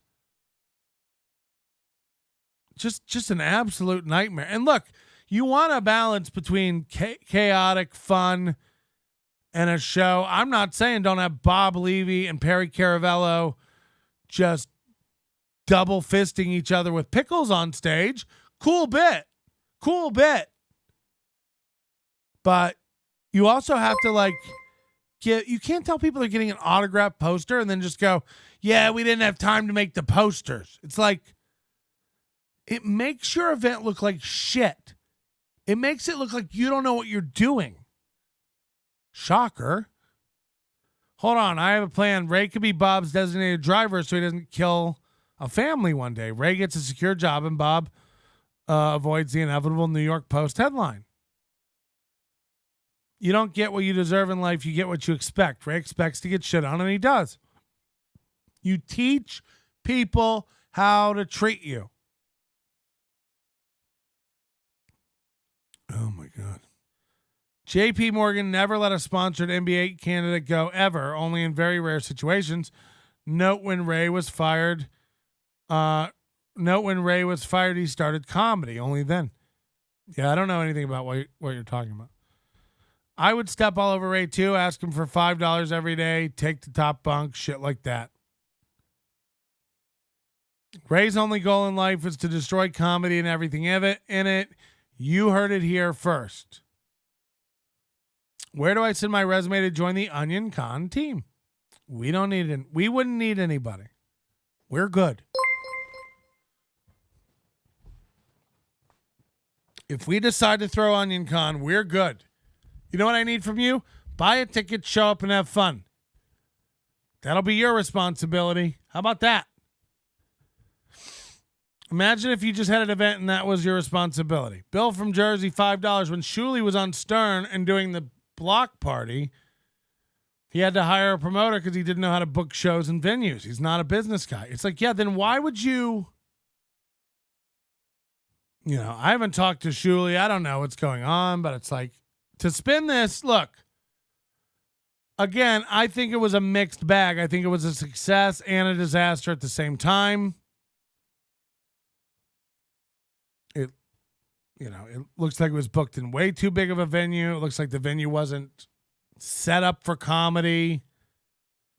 Looks like the venue wasn't set up at all because they had to fumble around with it. They covered a mic in Ranch and shoved it up high-pitched Eric's butt and left it there. And Shuli said yesterday it was the clubs. Imagine what other damage they left behind. I don't even know who high-pitched Eric is. Was he high-pitched before the mic went up his ass? Or is that... How do you like them onions? So Ray had to book his own hotel. Apparently Ray got paid $200 instead of $300. And, it just, Ray refused to do material. He wandered out on stage and kind of just did 5 minutes of Chad jokes and off the top of the head, like Shuli, Pottstown jokes. It's just like, I get it too. I understand. Again, that show wasn't set up for success. So what do you get by filming Ray's set? You go there, you film Ray's set. It's like, oh, did Ray, this guy nobody wanted there anyway, who has destroyed self-esteem and thinks nothing but shit of himself, who's now been told that he has no place to stay for the night, meanders out on stage in a fully lit venue with people walking around, standing around. There's fillets of fish on the stage. There's, ranch-covered microphones and shirtless guys with their dicks out. just like a chaotic situation and Ray's supposed to come out and do stand-up. The whole show was set up to fail. I hear Mike Morse ate a bag of shit. I hear Bob Levy did okay. Cumia just went up and read his racist tweets, ranting about John Fetterman. It's like, hello, we get it. So Ray was set up for failure, and Ray goes out and does exactly what he's set up to do, fail. And then what? You're going to play Ray's set and be like, what an awful stand-up. It's like, dude, this show is a fucking nightmare. And when it comes right down to it, Ray doesn't have the charisma and chops to go up and act as if he knows what he's doing in a situation like that. They had time to make posters. Problem is it costs money. And they're all about the money. These live events are all driven by Bob. They've abandoned their schedule. No one knows when they're live. High Pitch is another tard from Stern that got made fun of, and I think does a podcast and nobody watches. Stern would get so mad with how poorly Shuli would handle these block parties. Cumia's stand-up is terrible. I'm tired of people saying that he kills. So it was just a nightmare. Look, I think if you would have gone, you might have had fun hanging in the parking lot, drinking, smoking, watching some of the comedy. But, you know, then I'm listening to like Tony Mazer. He's like, yeah, I didn't see Cardiff Electric. I didn't see Ray. It's like, why were you there? Cardiff Electric was there. The Potato, who's like a guy who just wears a Spider-Man mask around. I don't get it, because you, like, if you're the Potato and you don't want to be known, but you also have this desire, this need to get recognition in public and this notoriety for. Now, what I heard the Potato did was go on stage and literally read out Chad Zumach's jokes. I heard this Potato wrote down Chad Zumach's jokes, read them on stage, and that way if he bombed, he could say Chad bombed, not him. Now that is pretty funny. That I do find funny. At $30 a ticket, with 200 tickets sold, that's $6,000 at the door. Even if they kept the full amount, they had to split that with 10 people. There's no money to pay people and do posters and have hotel rooms. The guy who used to sell magic potions and oils on the streets with the horse and buggies days are now the internet. Ray was hoping to get his set recorded by the team and asked producer Joe if they would record it. Joe joked and said they're recording everyone except Ray, and Ray believed him. Yeah, that's the kind of guy Ray is. I believe that. That is the kind of guy Ray is. He would just like, okay, he just kind of Eeyores off into the distance. Okay, Pooh. It's sad. It's very sad. That's the weird thing about the Potato. He can't get enough attention, but he's ashamed to show what he looks like. Oh, God. Fucking hell, man. So just one of the most curious disasters I've ever watched unfold. And everybody has a different take on it, you know. To listen to Shuli and Bob, it was awesome. To listen to Cumia, it was awesome. Cumia goes on his show yesterday talking about how great Soul Joe's was and then starts singing a racist song.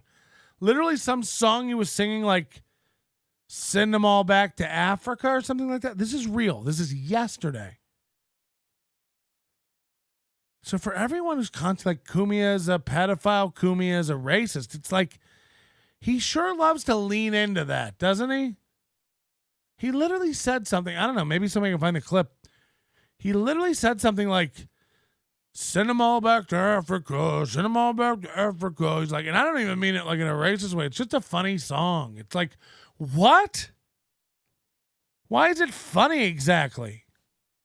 Oh, because you're racist. Bob and Shuli wanted to relive the old days, but you can't do that when your roster is old men who have their dinner and are ready to go to bed by 7 p.m. Yeah, and a lot of people were there just for Perry, the majority, you know. So, like, nobody knew who Uncle Rico was or what was happening. I heard, you know, like, he doesn't prepare it like Carl, where he pulls clips and it's like keeps the show flowing. They tried to watch a whole show and just bailed on it. And then they were like, all right, we're going to come back and do a meet and greet. Then we're going to come back and do stand-up. Then he comes out and goes, all right, we're going to do the stand-up, then the meet and greet. And then everybody who paid for the meet and greet, he just was like, well, I'll be by the bar. Anybody can come say hi. It's like, what's going on? I'm all for an open meet and greet anyway, you know, but when you charge people extra for a meet and greet, you better make that an exclusive thing. They paid extra. So just a wild, wild event. And I think they were going to do they were like, oh, we found a girl who wants Bob to eat the blue cheese out of her. It's like, let it go. Let it go. It was a Perry event. Yeah, and then apparently B. Dabbler did a show afterwards. Whoa! And everybody loved that. And Ray, of course, went on a tour yesterday. I really think, you know, he texted me, watch MLC Monday. It's like, okay. And then he goes on MLC Monday, and it's like, what did we expect? When you texted me that Sunday night, Ray, were you in a tough mood? Had you had a couple beers and you were like, I'm going to go on MLC Monday and let them know what's going on? You went on MLC Monday, and it was like the saddest thing. I watched Kevin just beat you to a fucking pulp. And Bob beat you to a goddamn pulp. And by the way, Bob was wrong. Bob did allude to the fact that you could stay in the house. Bob is kind of playing double-sided, because Bob is like, Bob did go, we got a house. It'll be fine. We got a house. Implying you could stay at the house. And now Bob's like, I don't make the rules. You got to contact. No, Bob's not wrong. Whoever booked you is who you should be talking to. But also, Bob, you can't go like, I don't make the rules. Then don't volunteer the house. It was pretty funny watching Ray get clowned on. Cardiff should be figuring out how to just live stream into events as the potato so he doesn't have to go out. No, I think he wants to be part of it. He wants to be known, but he doesn't want to be known, you know? Nothing more sad than a grown fat dude wearing a Spider-Man mask because he's really a potato. Yeah, and everybody called Cardiff Electric fat, but I'm like, if you think he's fat, you're going to hate my body. Special coming out next month. Shuli and Co. use their time-tested formula of mailing it in. Apparently, it only works for YouTube. There are a bunch of nobodies who want to make money while high and drunk perpetually. It's just like, this model doesn't make money. Look, if I have an event out here, I can't get you out here, Ray. You don't sell tickets, and you don't even think you should be here, so you can't come. I can't have a fucking depressing dope milling about Las Vegas. This is a fun city. So I don't even know who we would have. You know, this was supposed to be an MLC thing. I don't even, Onion Con, what would it even be? And then Shuli's like, oh, we're going to have a West Coast event with Perry. It's like, I can't wait to see this. I might have to go to LA for this one. Well, I don't need to film it to bring it to you. I'll just tell you what happened. Potato claims it to be a bit when he bombs, and he just wants to save face. The mask makes Cardiff look fat. Yeah, but you should be fat. It's okay, Mel. Yeah, thanks. It is what it is, right? Cardiff looks like an aging wrestler who never quite made it in the WWE, so he does local house shows to pay for his studio apartment. What if Ray adapts a stupid breed like a golden doodle? Wow. Shots fired. Yeah, so I don't, I'm baffled. I'm really baffled by all of it. Like, what a fucking thing to watch. And coupled with all the MLC drama going on, I can't even begin to imagine. I'm supposed to go on the Levy Land hour tomorrow night. I'll be on Levy Land. I don't even know what that is. Is that like Miserable Men? Is that like the BS show? Who's on Levy Land? But I'll tell you what I found last night, and maybe we should get into. You hear my voice? I feel like shit, man. It's been a sick weekend for me. A lot of travel. But we're gonna make it. I found a unique person that I think we should focus on out of this Levy Land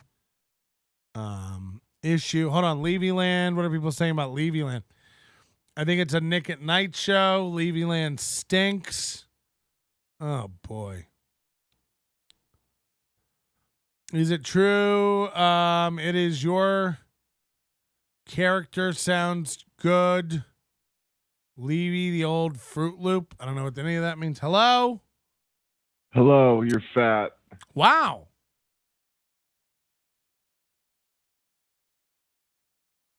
Yeah, you're fat. All right. Never really thought about it that way. So I'm watching all this footage, and I see a guy come up who I've never really heard of before. Now, you guys know I'm not a stern guy. You guys know I'm not a stern man. So I don't know who these people are, but this guy pops up on the screen. His name is KC Masterpiece. No, that's a barbecue sauce. KC Armstrong. Was he in Ninja Turtles? Am I wrong? Casey Armstrong, okay? Apparently this was another one of these stern whack pack guys. I think I've discovered gold. No one's paying attention to this guy. And I think he could be the funniest loser in this group. Now, I don't know if Bob and Shuli are friends with him. Avoid the Levy Land show. Bob. Oh, what happened here? Hold on. Avoid the Levy Land show. Bob, the criminal, has 7 felonies. Dead zone avoid. It's a trap. Well, I'll just call it out as a dead zone if it is. I don't know how you people stay on top of all these podcasts. It seems to be all the same show over and over. A lot of this is.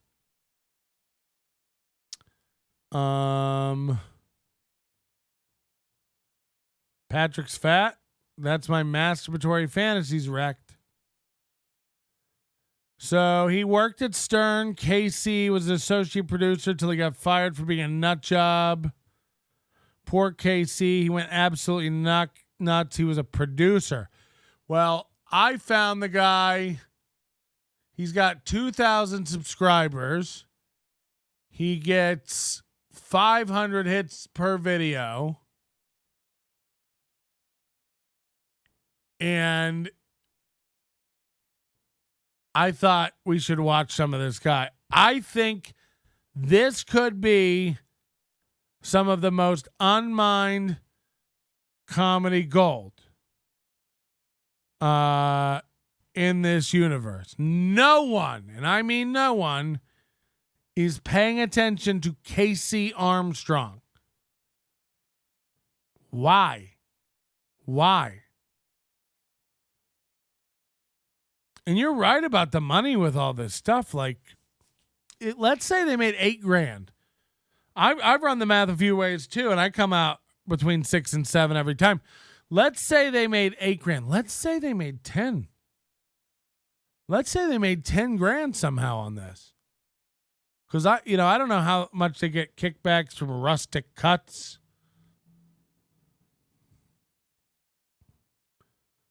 You've got Kumia. Now, what's a respectable amount to give Kumia? What are you going to give Kumia? $500? Okay. What are you going to give Bob? I feel like you got to give Bob $500, $1,000. You got to rent out the venue. You got to pay everybody from Ray to your producers to Casey Armstrong to Perry Caravello. I mean, Perry Caravello had to get thousands to come out. He's never been to the East Coast. Yeah, the win by 2. Look, I just he cannot give a fuck, and he's allowed to play whatever the fuck he wants. It's a line for me. I wouldn't do it. It proves nothing. What did you prove? Ray's not a good stand-up? It's like, that's not a fair assessment of anyone's stand-up. It was a disaster. And you could go to that and just report on it. You could have stills, and have a slideshow of like stuff that happened there, and it would be just as good. So you filmed a bunch of video in tall screen that has shitty audio. Nobody wants to watch that anyway. It's just like, it wasn't done well. Casey sold his books at Pottstown. So did fucking Kumia. Imagine Kumia making the big trip from the city, setting up his little book table. Kumia just launched a book, by the way. Ugh. So Casey Armstrong streamed 3 days ago. He always gets around 500 views. And he did a 20-minute show about going to Pottstown. So I thought this would be fun to watch for us. Casey Armstrong. If you've never met him, this will be an introduction. I didn't know anything about him. I was like, who's this guy? Started clicking down a rabbit hole, and I think this could be one of the dumbest guys in this universe. It could be great. Could be really, really great.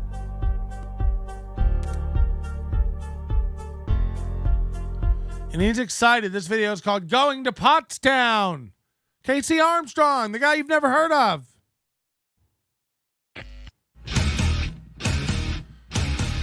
The harder rock their intro, it's how you know. It's how you know it's going to be shit, right? I'll give you a 9. Here are clips of me when I was relevant.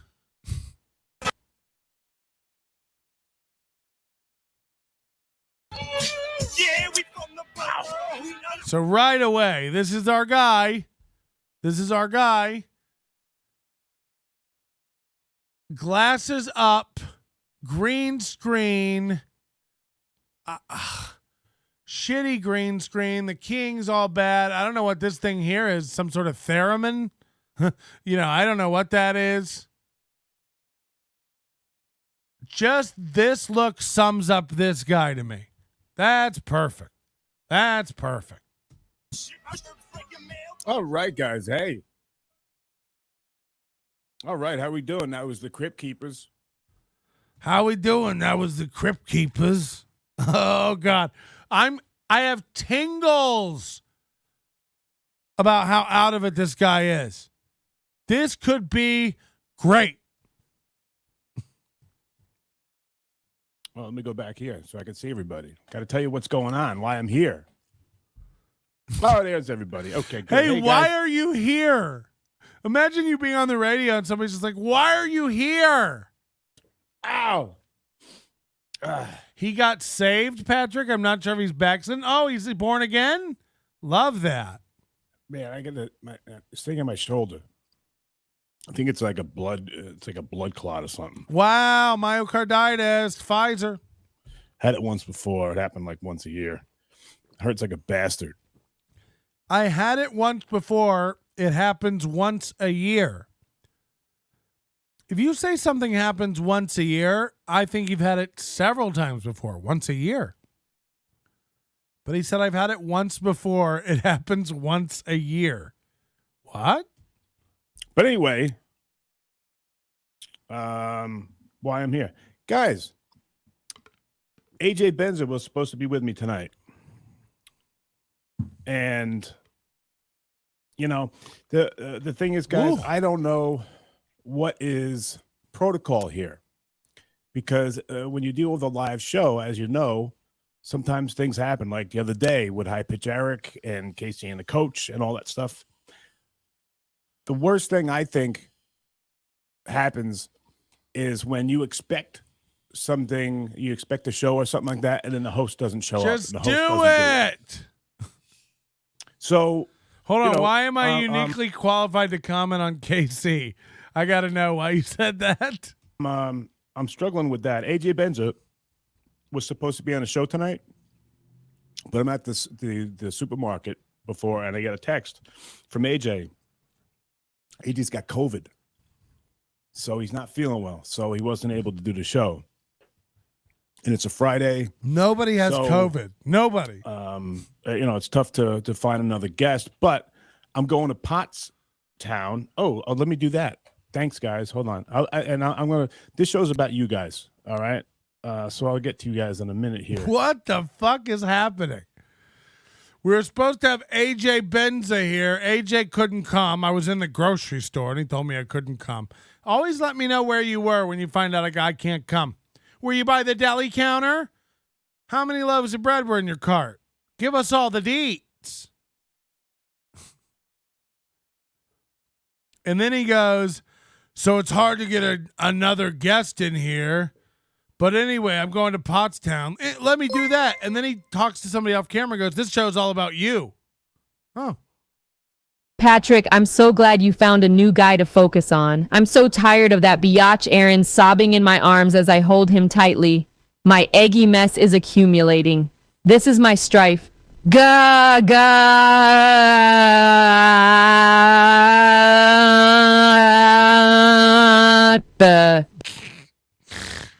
So he just talked to somebody offline and was like, this show's all about you. But it's like, I thought it was all about AJ Benza who canceled and now you're struggling to have a guest. But somehow he's got a guest off camera and it's all about them. And I'm going to, this show's about you guys. All right. So I'll get to you guys in a minute here. Oh, maybe he means the audience. The show's about you, the listener. But let me do this here so everyone knows. Good. Good. Because good. I'm going to be leaving. And I'll tell you, my friend Mike, who played cards with Anthony and Stuttering John. Holy shit. You know, I meander. I love to take time doing a story, but have a thread. You know, at least stay on the same track as you're talking. This is all over the place. I don't know if you guys heard that story, but if you haven't, I'll tell you. Ow, fuck. Oh, God, that's my fucking shoulder. God, it fucking hurts. Ah, man, getting old sucks. That hurts. Fuck you. Oh. Well. Okay. So AJ Benza's got COVID. And apparently he's had it twice already. I got to switch to my monitors. These headphones are hurting my ears. He had the COVID. I think it's my he glasses. was hurting. It got him, like, I know it affects everyone differently. And luckily, I'm very blessed. And I'm so lucky that I got the first shot. It's like, I've never seen a guy less blessed, by the way. You know, all these guys will tell you they're blessed. You ever see people's houses where they have the blessed sign up in their kitchen and stuff? It's like, you're not blessed. Look around. Your whole house looks like a strip mall, flea market, garbage pile. You're not blessed. I'm so blessed. I'm so blessed. Arizona Mason Tom, thanks for re-upping your membership. You should re-up your membership. It's only $1.99. We'd love to have you. We're at 472 members, so we're really close to 500 again. 30 members would get us back to 500. That's what we'd like to keep it. I don't want more than 500 either. Once we get to 500, I'd like to cap it. That's what. What's going on? COVID, Lucky and Blood. Okay, yeah. All right, back to KC Masterpiece. I got the first shot, and then 2 weeks later, I can't imagine talking about COVID, by the way, in 2023. Let's move on. This is like Moody going like, I'm so excited to go get my booster. It's like, okay, honey. I was supposed to go get the second one, this Naverna, whatever it was. Naverna. I knew something was wrong, so I go and get checked. People in the office at the place I worked at, the station I worked for at the time, people were getting it. And I was on the second floor, and everyone downstairs got it. I was on the second floor, and the needles couldn't reach, so we couldn't get it because the needles weren't long enough to reach up to the second floor. What? Got it, but you're gonna get it. You know, everyone. I'm sure everyone's gotten it, but the day I was supposed to get the second shot, I go and I test positive, right? So luckily, like I said, I'm so blessed. I got the no taste thing. I got the no smell thing. 6 months First later. Day and the second day, I had like a slight fever. So if a cold or let's say the flu, you guys know what the flu is like when you get the flu. I mean, what is this? This is a real guy. And then Shuli's like, we gotta have KC there. I imagine this guy moves less tickets than Ray. You know, we gotta have KC there. It's like, tell me why. Tell me why. Why would this guy be included in any event? Why would you need, old retarded Macklemore? Why would you need this guy there? Can you please turn down the AI voice volume? Look, it's not as simple as you guys think. Hey, just turn down the AI voice volume. They're all different volumes. Jake whispers, April shouts, and it's also a slider for other things. So it's not, I'll turn it down right now. Tomorrow it shall be back up. In 20 minutes, when Jake has an AI voice, it'll be back up. But you can keep asking. Let's say the flu was a 10. My COVID was like a 3. It was, for me, it was nothing. But that doesn't mean it isn't nothing, because I know, for other people. I can't. In 2023, he's like, some people have COVID and, some people have COVID and it's nothing. But some people, I'm not saying it's nothing, because some people have it. And it's like 2023, this guy's talking about this. It's always, here's the thing. It's always Stevie Lou, right? This is Stevie Lou. It's always a guy who's like the most unqualified to talk about something. And also it's like over. This is over. COVID. I think everybody might get it. Oh, you think everybody might get it? Let me write this down. People really got hurt with it. But I was very lucky. I don't know. What do you guys, let's see what you guys think.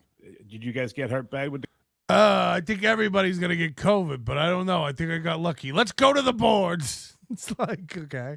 The COVIDs? Did you guys get COVIDs? He talks like Mike the Situation Sorrentino. Did you guys get COVIDs in your Funfetti's cake? Mike, you think AJ's watching the Lakers? How are they doing, by the way? It's like trips over his own teeth when he talks, too. Surprised I showed up. I always show up, Autobot Al. I'm always here, man. If I say I'm going to be here, I'm here. What? Toughen up. When I'm here. So I said to Autobot Al, I said that the COVID for me was nothing, but that doesn't mean it's nothing for everybody. No, what I'm saying. Just want to say that. He talks like Crazy Joe. Yeah, I love the new thing is the new funny thing really is like these guys with green screens who like are keying out. It's just like, look at that thing over to his right, your left on the left side of the screen. What is that? I really think it's like a theremin. What is that? That rod sticking up over there. Patrick, how dare you?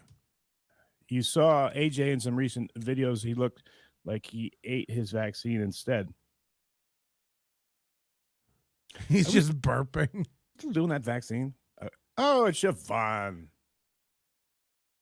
And Ryan, Kevin. I know all you guys are here. Love you. Ryan, Kevin, Siobhan. Oh, he said Siobhan. It's Siobhan, but he said Siobhan. You guys are all here. I love it. Kevin had a mild case. More of like pneumonia.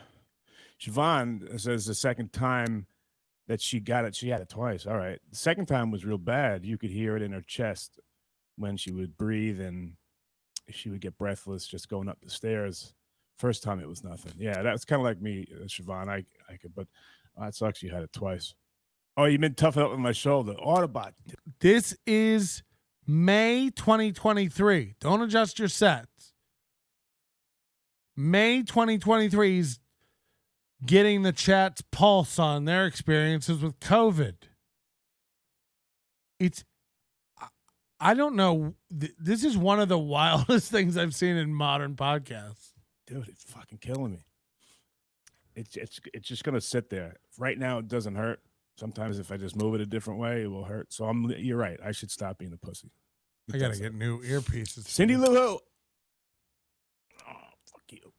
Cindy Lou Who. What was that noise? She's awesome. What was that noise? You'll be in my neck of the woods on Saturday. Cindy Lou Who.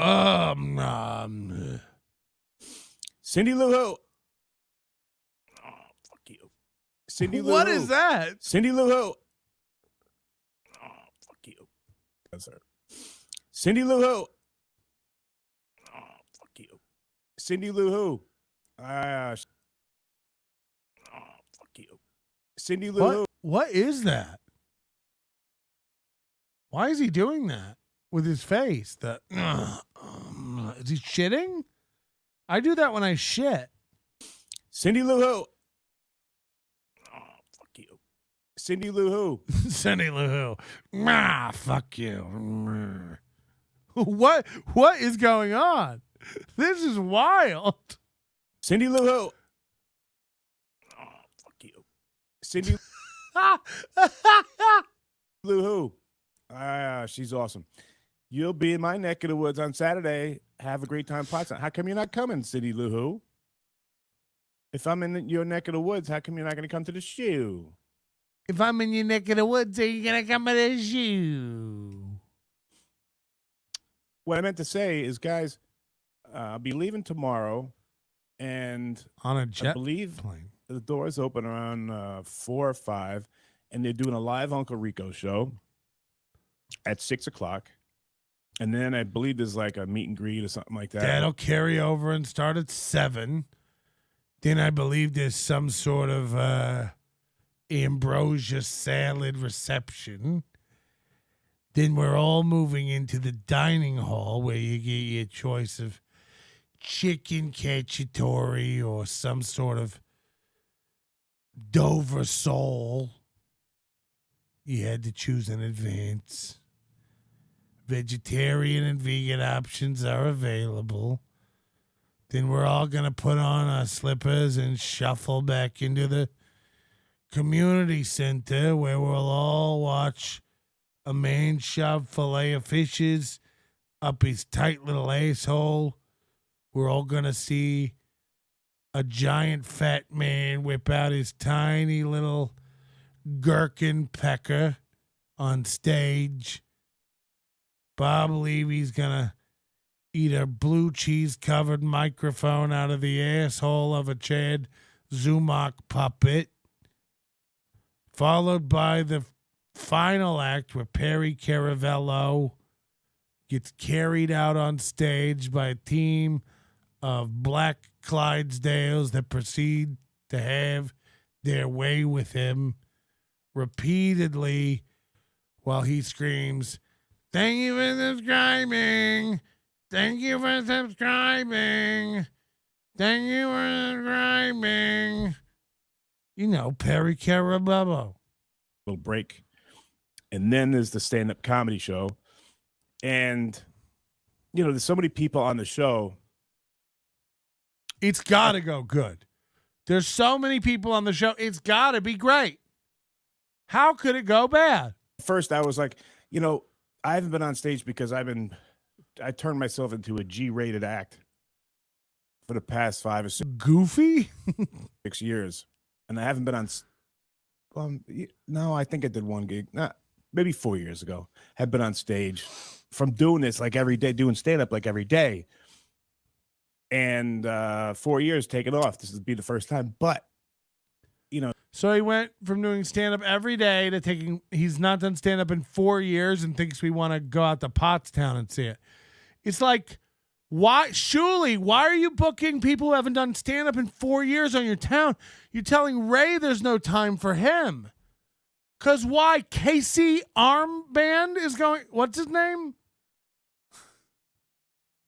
Like, what the fuck? This guy doesn't need to be there. If ever a man didn't need to be there.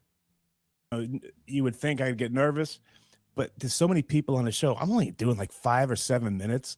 If I can't do that in my sleep, then what the hell have I been doing for the past 20, 25 years?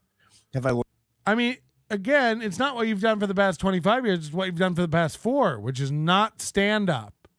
You think you can't get rusty? And by the way, you know, I don't know how much of these Howard Stern guys ever really had it, you know. And that goes for Levy included. You know, were you going to be a great stand-up? Now, look, everyone says Levy's a beast. I haven't seen Bob Levy do stand-up in a long, long time. But that's the only one I would bet on. People say Bob Levy comes out, he's like possessed by a demon. He owns a crowd. He like everyone says this. Haters, lovers. They say Levy comes out, kills it, crushes it.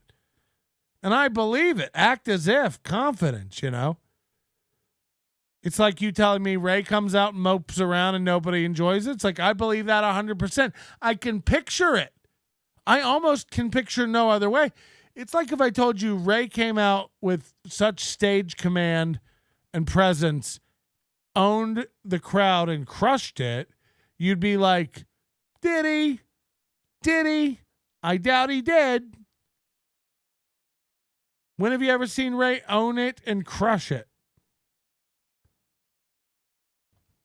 So come on. Learned anything. So I'm just excited to meet people and see. How much do you think guys like this got paid? Did they let him crash at the comedy house? Did he make money? How many of these guys go just to like maintain their relevance? You know, that's why Ray wanted to go. He's like, if I would have looked into the details of this Pottstown thing, I'd be like, no thanks. Have a blast. Bring me a goat's milk fudge or whatever the fuck they make out there in the pastures of Pennsylvania. You know, I wouldn't be lining up and signing up for this, whatever this was. But remember how hurt Ray was when he wasn't going to be able to go? Begged his way onto the show, begged his way into getting paid, goes there and half-asses it. Who you're supposed to be one of the people that I want to meet. Oh, you're going to visit your son. What, you don't think your son would like to go to the show or whatever? So to recap what's happening. There's some bitch in the chat named Cindy Lou Who. And KC, I guess, has a crush on her. It's probably like Chad. We're just horned up over there with a giant pink rod. Nowhere to put it. And so a girl has a hot picture in your thing and you're like, just can't stop mind stroking. Cindy Lou Who, you said it's, I'm going to be in your neighborhood. Why aren't you coming to the gig? Other than the fact that I'm complete garbage and the show's going to be nothing but a bunch of men that smell like Chicago salamis sitting around in a tent in the middle of a field in a Pennsylvania summer.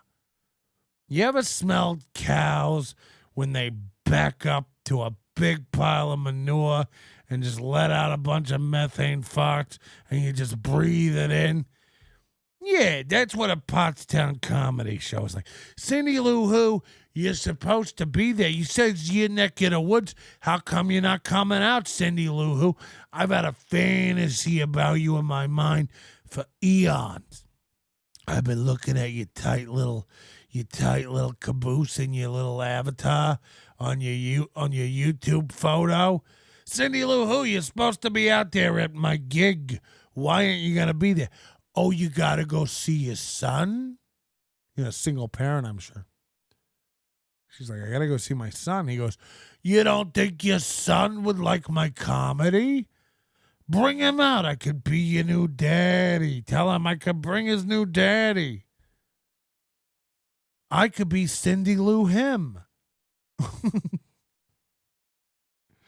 So he's just simping hard after one of his chat members here, trying to get her to bring her son to the event so he can meet her. This is wild. Visit your Lou Who, you're supposed to be one of the people that I want to meet. Oh, you're going to visit your son. What? You don't think your son would like to go to the show or whatever? His son doesn't like to laugh. Is the show with the new hack pack? Yeah, I'm a hack, so at least one of them is. Hacka. Yeah, so Cindy Lou Who. He has a lot of these moments where he just kind of goes blank, almost like he's not receiving an instruction set currently. Like his body doesn't know how to operate temporarily. Watch this. Oh, at least one of them is. Here. Yeah. Oh, yeah. Yeah, so Cindy Lou Who. Fuck you. Not you. No, I didn't mean to say that about you, but. That's the second time he's told Cindy Lou Who, fuck you. He's ticking, baby. God, what the fuck? So What? Like, this guy's got a lot going on facially. Look at him. That's the same frown the two puppets who sit up in the balcony in the Muppets. That's their perma frown. Look, it's like, why is he always wincing? Why is he always got, not even resting bitch face. It's like active bitch face. So basically, what I wanted to do was, I wanted to find out if you guys are going. Do you think Radio Gunk goes a little too far with Stern Bassing, or you can't even get to a sentence without being distracted by the chat and reading it? Just joking, Kevin. I thought. Does he have some sort of pain? What are you guys saying? He's pushing out a poo. He's full of anger. I make all those faces listening to Ray. Does he have some sort of affliction that causes him to muscle spasm misery out of his face hole? I thought of that too, but why? Let me. Shoulder pain, buddy. He said it at the beginning. Keep up. Don't you ever tell me to keep up. I'll have you murdered. Ask you, Kevin. Why were we such huge fans of Howard? What would Howard do back then? He would say shit that other people. All these guys too, live in the Howard days. It's just like the Howard days. I had friends in high school. I used to have $100,000 radio career. I used to. Everybody has glory days except Ray. Ray's glory days are I remember going to an emo concert and seeing Jimmy Eat World. And meanwhile, it's 2023. We're if you're listening, go kill yourself. That's Jimmy Eat World, Ray. Jimmy Eat World? What is this, Warped Tour? Warped Tour? Why did I add a T in the middle? Hi, I'm Dr. Warped T Tour over here. So like all these guys are just, everything is like harkens back to a time when they had friends or popularity or money, or nobody wants to live in the now. You know, yeah, 10 years ago, I was on the road 40 weeks a year doing comedy too. Now I'm not. No one wants it. You know the difference between Chad and I at stand-up comedy? I don't lose tons of money pretending to be active working as a comic. This guy, all these guys, like, I think that one of the reasons we're such big fans of Howard is like, you were a producer. You're not a fan. You worked on the show. Now you don't. What else is going on? Nothing really. You remember the one time on Howard when we was... People wouldn't say, right? He would it was mean spirited, but it wasn't. It was, if you knew that it was a joke and you knew there was no ill will. Is he gonna cry? Is he about to cry? Is anyone? I think that's why we liked him, because it was different. It was like, Kevin, you and your friends, when you guys are hanging out, I'm sure you goof on each other and you say some really mean stuff to each other. Like from the outside, it looks mean, but it's not. If you guys know each other. Ball busting? Imagine being a 50-something-year-old man trying to explain the concept of ball busting like this. You know how, like, sometimes with your friends, you can say things that are not quite, like on the surface, they seem mean, but, like, to your friends, they're your friends, so you, like, it's like, okay. Yes, we all know you bust your friend's balls. Say things faster. This guy's killing my morning wood. And that's just what Howard did for years. And I worked for him. So. And I was part of that, And I worked for him. And I was somebody. I think if you can't laugh at yourself, and that's why, the only things that get me upset when it comes to the comments and stuff like that is if you're just going to lie about me, or that's the only time I get mad. Other than that, I think it's funny. Most of the stuff that is supposed to be mean, supposed to put me down, it doesn't do any of that. It makes me laugh. Most of the times when you're mean, it makes me laugh. Just don't lie about me. It's like, that's what trolls do. My whole chat, all chat long, is Patrick doesn't have a wife. He has a husband. Patrick doesn't really have a dog. Just like people troll with lies. And you're going to go on your show and be like, what makes me mad? When people lie about me. It's like, get off the net, honey. It's not made for you. You don't like when people lie about you? The internet is all lies. It's all lies. That's what we're doing. We're lying about everybody. I've told everybody you're shitting in a colostomy bag right now, and that's the excuse for your face. Lies. Yeah, well, that makes me angry. People are saying this is Chad's uncle? We need to go into his chat when he's live and make lies about him having COVID. Patrick has a chihuahua. Patrick looks like Patrick from SpongeBob. Patrick is skinny. See, these are all lies. Anything but a lie. You could call me ugly. That's a lie. Don't call me skinny. Anything is allowed except a lie. If I find out you're lying in my chat room, why I oughta? But just, I think, Kevin, to answer your question, no, I don't think they go too far. I think they do exactly what Howard did. back when we became fans of his. Does that make sense? Okay. So it's interesting. He talks about it both as part of the show and then as a fan of the show, which is odd. Thank you. Let's see. What about Casey? You still talk to Lori Levine? I love Lori. I haven't spoke with her in a long time. Like, what's happening? What's happening right now? Could you handle this offline?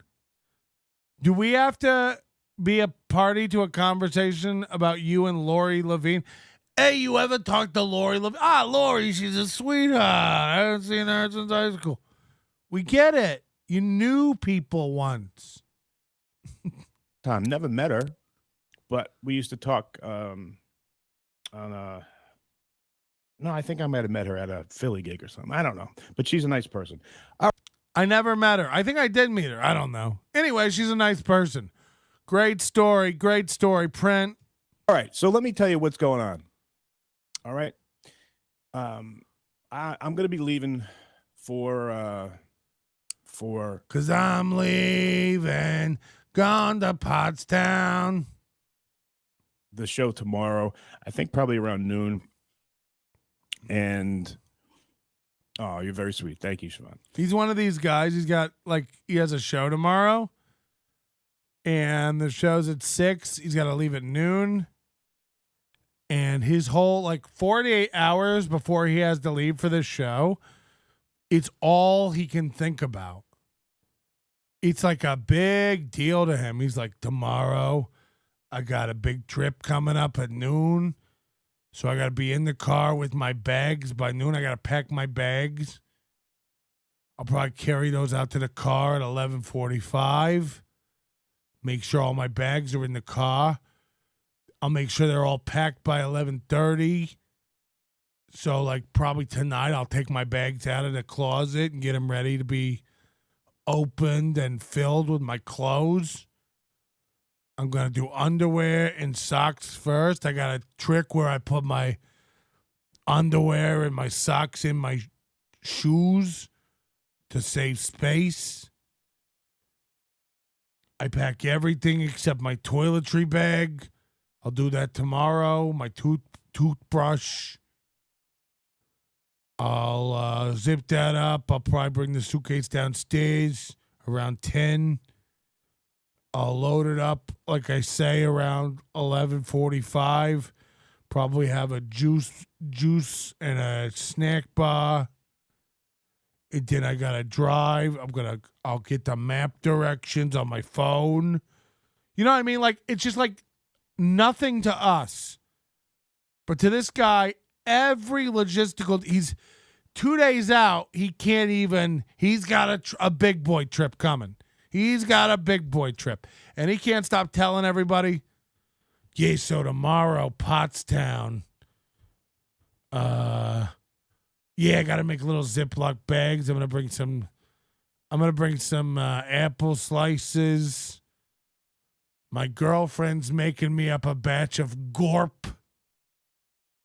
That's good old raisins and peanuts, if you don't know. Classic. Gorp? Ah!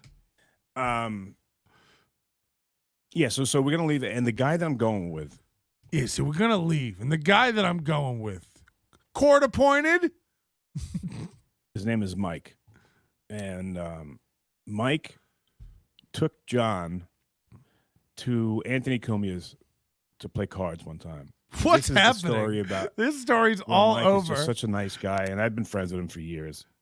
And I'm gonna charge up. Yeah, I gotta charge up my Sun Pass so I can go through the tolls with the easy pass. Casey was writing in a Bible in his own blood while employed as a producer on the Stern Show. Not doing that is an upgrade. This would have been groundbreaking in 2004. The whole Casey is a stupid bit was run into the ground 20 years ago. This hilariously cringe that you have no idea who this is. Yeah, I have no idea. But in 2023, this is his podcast, and it's insane. It's insane to go live with this. John made him drive him to Anthony's place. Thanks. To the place where he did the show first, and made Mike drop him off while Mike would go look for a parking spot, but had to drop John off at the place that he was doing his show. You know, that's what you pay a driver for. That's what you pay a car service for. That's not what you do to your friends. So then later on, they're playing cards. John loses and doesn't bring any money, of course.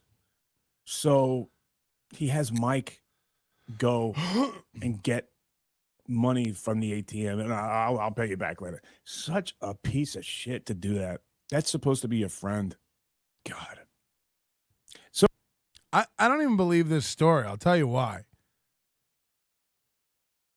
And anybody who plays poker knows this. It's like no one's playing poker and then loses and goes, "Oh shit, I don't have the money. Can you loan it to me?"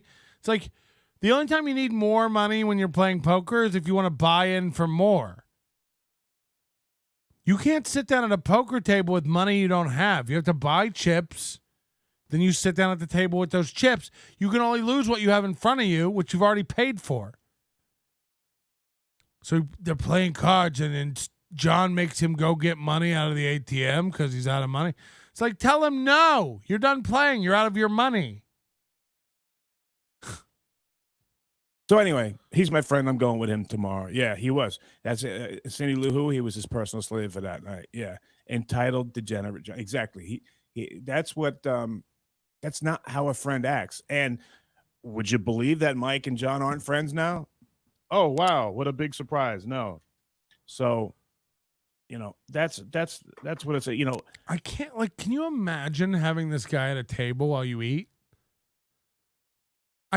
I can't imagine even getting high with this guy or having a beer.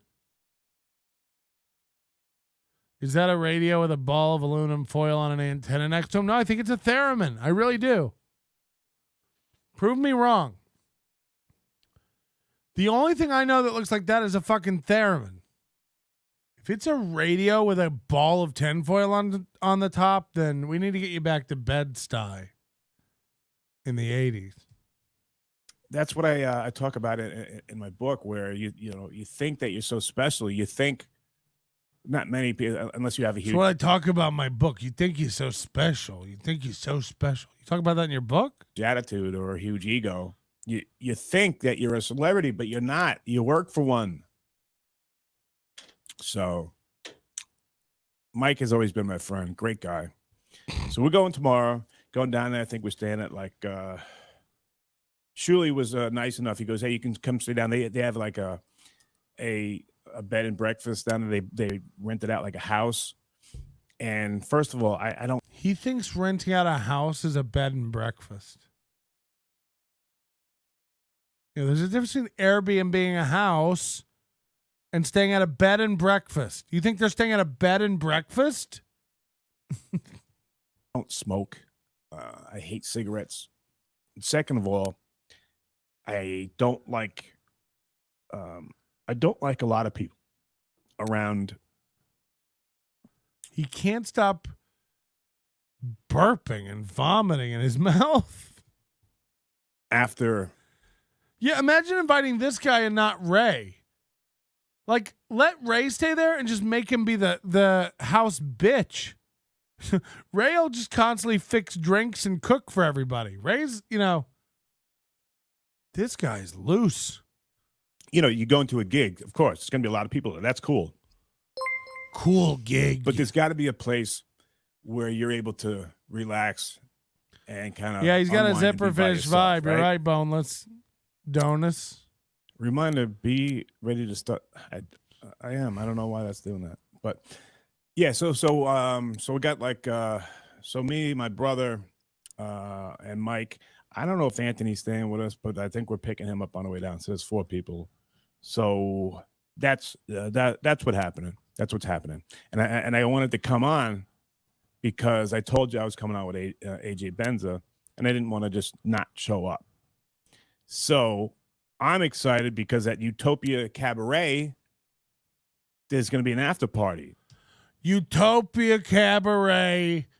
During the pandemic, this was one of the biggest comedy venues. You're wrong, Patrick. You're wrong. It's huge. You're wrong. What? And Utopia Cabaret? Well, I know where I'm going to have my daughter's wedding. After the stand-up show tomorrow night. So I'm excited for that. And, anyone can go. It's open to anybody.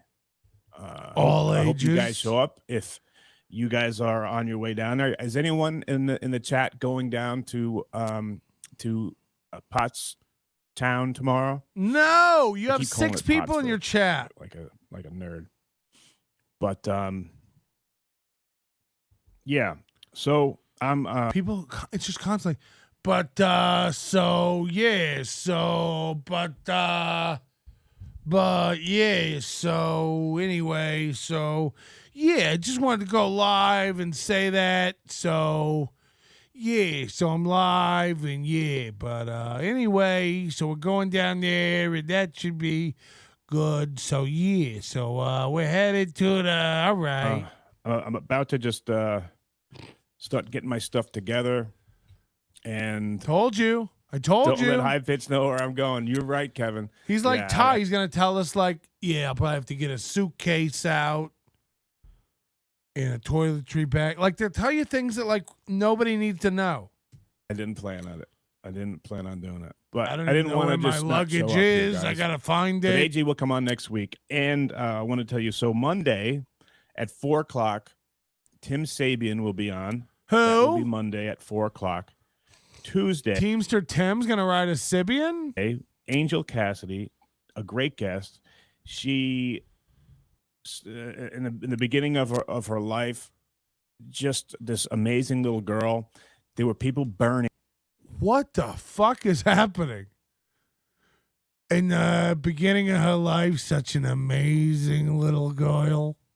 inside of a car, and this little girl Slow down, I'm almost there. opened up the door and pulled What did she open? people out, like 4 or 5 years old. I mean, that is just amazing. These people were burning alive, Oh, God. and she pulled them out. From your lips to God's ears. And then we're going to talk about later on. She got involved with the adult industry. Whoa. Now she's a hot little girl. Am I right? She was very successful, at it. But I don't know what made her get in there to do that. So we're going to find all that out. What made you decide to open your legs like a whore? How did you get into that whore shit? But in the end, she became a very successful entrepreneur. So she's had a very interesting life, actress and everything. So Angel Cassidy will be here at 8 or 9 o'clock. I forgot, on Tuesday. She'll be here at 8 or 9 on Tuesday. I forget. Wednesday, we're doing KC and the Coach. KC and the Coach on Wednesday at 8 or 9 o'clock. What is that? And Thursday. Oh, man, I don't have it in front of me. I'm sorry. You know what Aaron did? It's so fucking funny, these idiots. Aaron did, like, this guy doesn't know its schedule and yet has made the choice to go down the road of telling you it. It's like, think before you start talking. You don't know your schedule. So Monday we're going to have a girl on, nice little girl, little hot little potato. When she was little, she helped a guy out of a car. Then she started doing hardcore porn. I mean, just getting her little tight cherry ramed. I'll never forget one time I saw her bent over the hood of a 67 Chevy Caprice, just taking it, just taking it from a larger African American gentleman. She can jack her legs open so wide, and a tight little pie just takes a pounding for hours and hours. Anyway, I don't know how she got into it. We'll be asking her about that. And she's an entrepreneur. So fascinating life. And then she'll be on at 8 or 9. I forget. And then Wednesday, we got Casey with the coach. And then Thursday, we got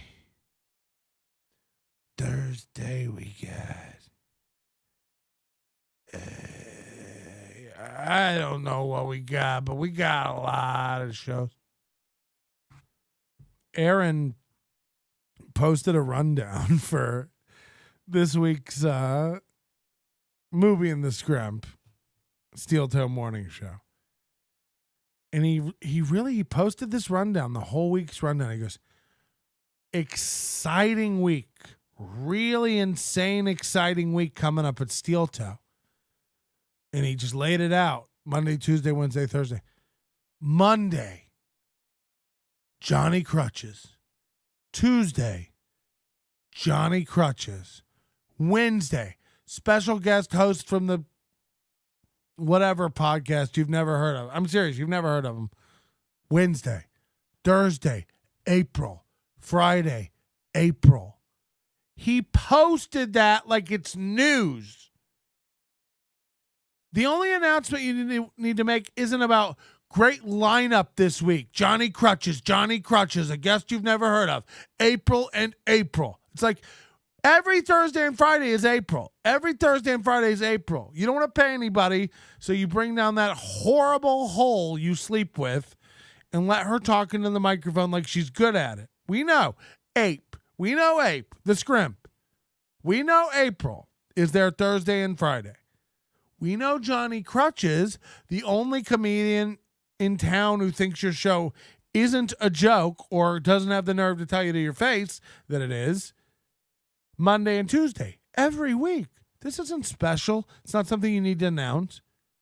You only have guests on Wednesday. So your announcement every week should be, this week's guest on Wednesday is, and by the way, I think that's how you pronounce the name. Some garbage, shitty podcaster you look up to and looks up to you, like Mersh. So your announcement should only be about Wednesdays. We know it's Crunches. We know it's April. You don't need to announce the lineup of the week. Monday, Johnny. Tuesday, Johnny. Wednesday, Thursday, April. And Friday, April. It's like, we know. We know. But at least he knows the name of the people on his own show. This guy doesn't have a goddamn clue. Friday, it looks like if AJ's feeling better, we'll have AJ on. All right. So let me just go over to you guys for 2 or 3, and then we'll get going here because what does that even mean? We'll go over to you guys for 2 or 3. Okay. I get packed, and I didn't want to leave you guys. I told you he was going to talk about packing. People who don't go on vacations and have nothing going on think packing is a big part of it. Yeah, so I got a big day ahead. I got to pack. Hanging because I did say I was going to come on with AJ. All right. Kevin, have you met Tim Saban before? Yes, Kevin. I met him. He's a great guy. He hooked me up with Twitch years ago. When it's like saying someone hooked you up. Yeah, I met Bob Kelly. He hooked me up with a YouTube channel. He hooked you up with Twitch. Anyone can create an account on Twitch. We had WMAP. We put it on Twitch. That's more of like a video game thing. And people didn't want to sign up. You know, it's like, I get it because I don't want to sign up for shit. If I got to put my email address in and I got to put, and remember another password or something like that, I'm out. 2023, he's like, I've got too many passwords to remember. I'm done signing up for websites. I can't remember any more passwords. You know, good luck is what I say. You think I'm going to remember more passwords? I ain't signing up for shit. Soul Joels tried to get me to sign up for their newsletter, and I was like, I don't care if you're the biggest comedy entertainment company on the East Coast. I'm not signing up. You think I can remember any more passwords? So, I don't know. That's that. What about Al? Who the hell is Coach? I love old people who remember all their passwords. You're doing it wrong. His name is Darian Sneed. He's been a coach, defensive backs for so many different D1 colleges. Last one, I believe, was Tennessee State. And he's coached basketball. And he coached me in high school. He's a Marine. Real interesting guy. Trust me in this one. His language is horrible. He tends to let a lot of F-bombs go. And his language is horrible. He's always F-bombing it up. He has a lot of opinions. Let's just say that. But he backs them up. That's that's a good guess to guys like Ray. They're always like, we're going to have a guy on later. This guy's got a lot of opinions. It's like everyone does except you. It's normal for people to have opinions. You know, Ray's the one who will fucking scream his opinion over and over and over again as if it's fact. And then when you confront him about it, he goes, I don't know. You know, I don't care. I don't know. It's like, you knew yesterday, motherfucker, when you were screaming about it. Oh, whatever. Patrick's just mad because I don't know if the video's real or not. He's all mad at me because I don't know if the video's real or not. Yeah, that's why I'm mad, Ray. Keep gaslighting yourself, you 50-year-old baby. Just die. I mean it. I don't want you to kill yourself. I want you to get down in a corner and just let go. You don't want this anymore, baby girl. Just let go. Just get down in a corner in a fetal position, stop eating and drinking, and release it. Let go. What's the end game? As if there's a day it's all going to click for Ray and he's going to like get married and have a kid and be smart. No. He'll be 68, sitting in someone's spare room, staring at his bobbleheads, telling us how the good ones are in a safe deposit box that no one has a key to or even knows exists, so that when he dies, it shall become property of SunTrust Credit Union or whatever the fuck he uses. Fifth Third Bank.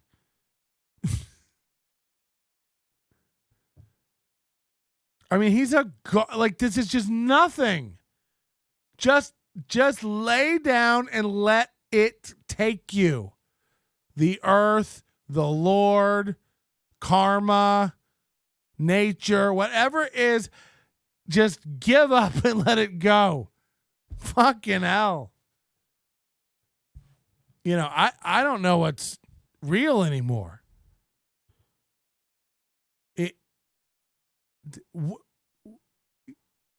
How much is he making a year doing comedy, Ray? Because I'd be willing to bet it's under 10 grand. So it's like, at what point do you look at your watch and go, sun's setting? What am I going to do?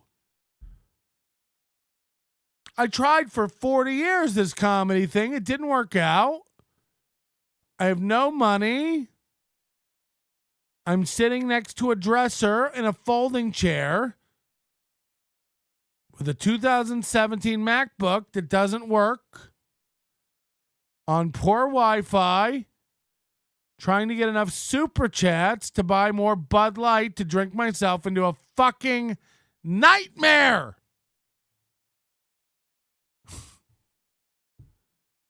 When does it end? Just go. Just let go. Just lay down and let it take you. Oh, he's not like a know-it-all, but he backs it up, and he's got a great take on things and a great perspective. A lot of things. I learn a lot from the guy. So he's going to be on. That's Casey, the coach.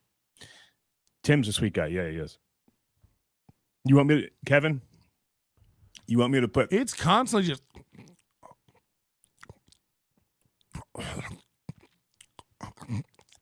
With this guy.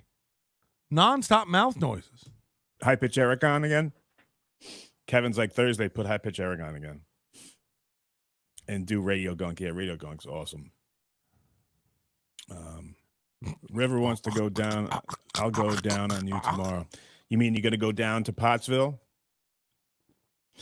All right. Well, that's cool. All right, guys. Look, I'm going to get packed. And I appreciate you guys coming in. I know it was brief, but I wanted to at least keep my word here. Okay, guys? Siobhan, let's end on Siobhan. She goes, I hope the event goes well.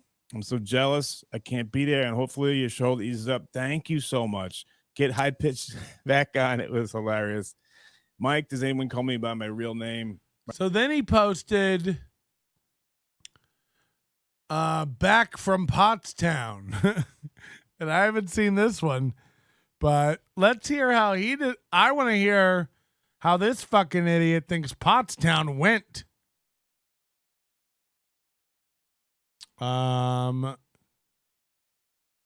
This is obliteration from. I mean, it's not. This is just what is. He cuts the podcast short so he can pack. Yeah, I'm telling you. I bet he does.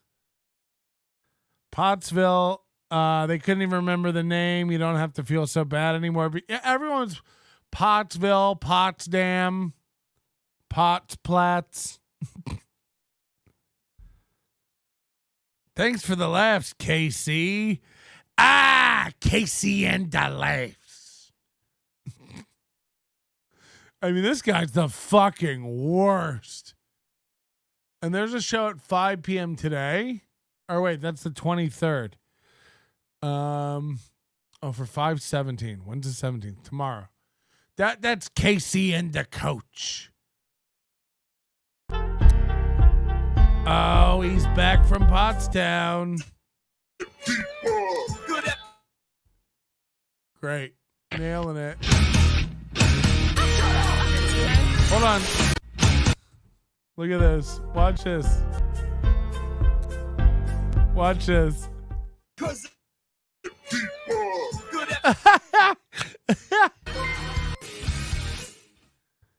Hit it. So, you had a.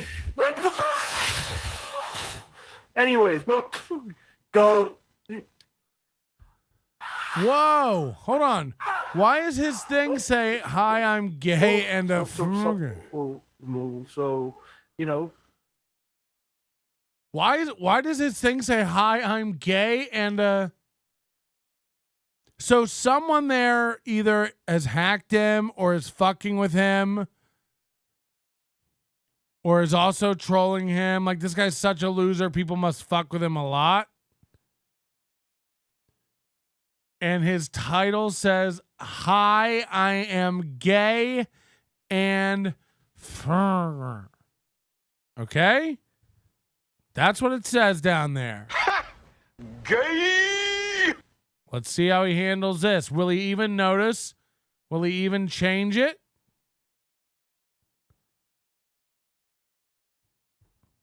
Excuse me, my shoulder hurts. I'll tell you all about this weekend. Every day he just starts to show us, sorry, my shoulder hurts. Again. And the Crypt Keepers have said adieu. I know you guys are upset. You love the Crypt Keepers. Hey, guys, what's going on? For the people, the new friends that I met this weekend, thank you very much for coming. I had a great time meeting you guys. Oh, that's not appropriate. Who said that line from the Iron Sheik? Who said I am gay and I am... I don't even know in this day and age if you can say that word, Iron Sheik. So let me change. Let me take that off. I'll just go with my name, Iron Sheik.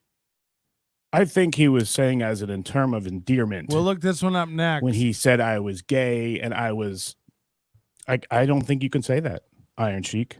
I like how he's like, we'll just take that one off and use my name. Sometimes I like to go with the hi, I'm a gay fagger. Today I'm just gonna do the name. What do you guys think? Maybe we'll have the chat vote on it. Should we do the gay faggot man, or should we do the KC? What do you guys think? Right in. I'd love to hear the super chats. It's a sad day in Mudsville when someone like me has to tell you about community standards, Mr. Iron Sheik. You guys don't know this, but Mr. Iron Sheik was an amazing amateur wrestler. He wrestled for Iran, of course, no shit. It's like, who do you think we think the Iron Sheik is? All we know the Iron Sheik is for his wrestling. It's like, the only way you should say that is like, you guys might not know this, but the Iron Sheik makes some of the best fluffy, puffy Dutch baby pancakes you've ever had. He actually has a secret recipe. He wrestled for Iran. No. And he so far made away? it to the finals. I think he might have won that match. He might be a gold medalist in the Olympics.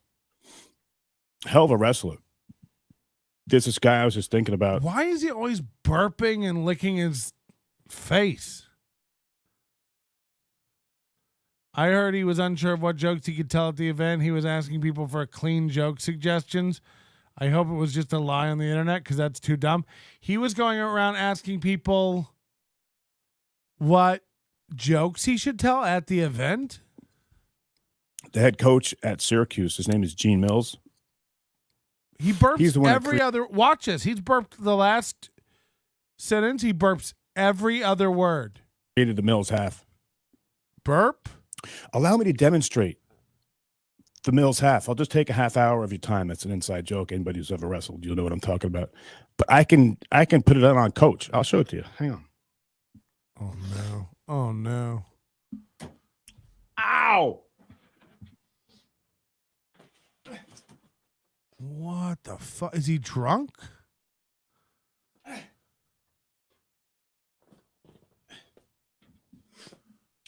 Is he gonna fuck this doll? Ignore the hole I've cut out of the butt area. That's for a different demonstration.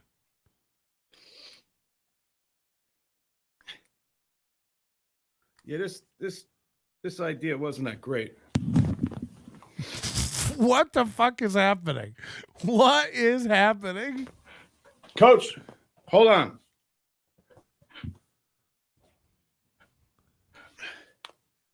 He said, I can show you on Coach, and then got up and got this big doll. And now he's going, Coach, hold on. Is Coach the doll? He's just talking to the, hold on, doll. Okay. Sorry, guys. Take a long, way too long for this payoff. Wait. I am lost. Way too long for the payoff. I'm sorry. But a Mills half is strict half Melton right here. All right. Ow!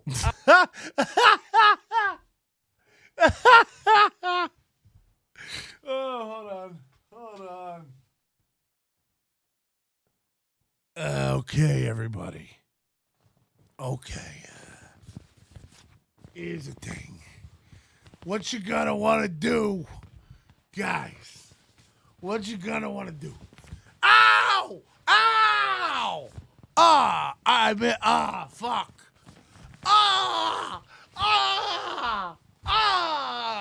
Come on! Ow! So he got me, everybody. He got me. You're never gonna want to... Okay, guys. What we're gonna want to do here. Nice and easy, everybody. Just don't mind me. It's all good. What we're gonna do here is just a little... Oh, that's nice. What we're gonna do now is just a little thing I like to call. I got a special grip over here where we guys. Okay, oh boy, that's a treat. You gotta, okay. So get out of here with that. This is wild. He's got the doll. He puts it in a headlock and it hurts him. He puts the doll in the headlock and the doll's winning somehow. It doesn't even make sense.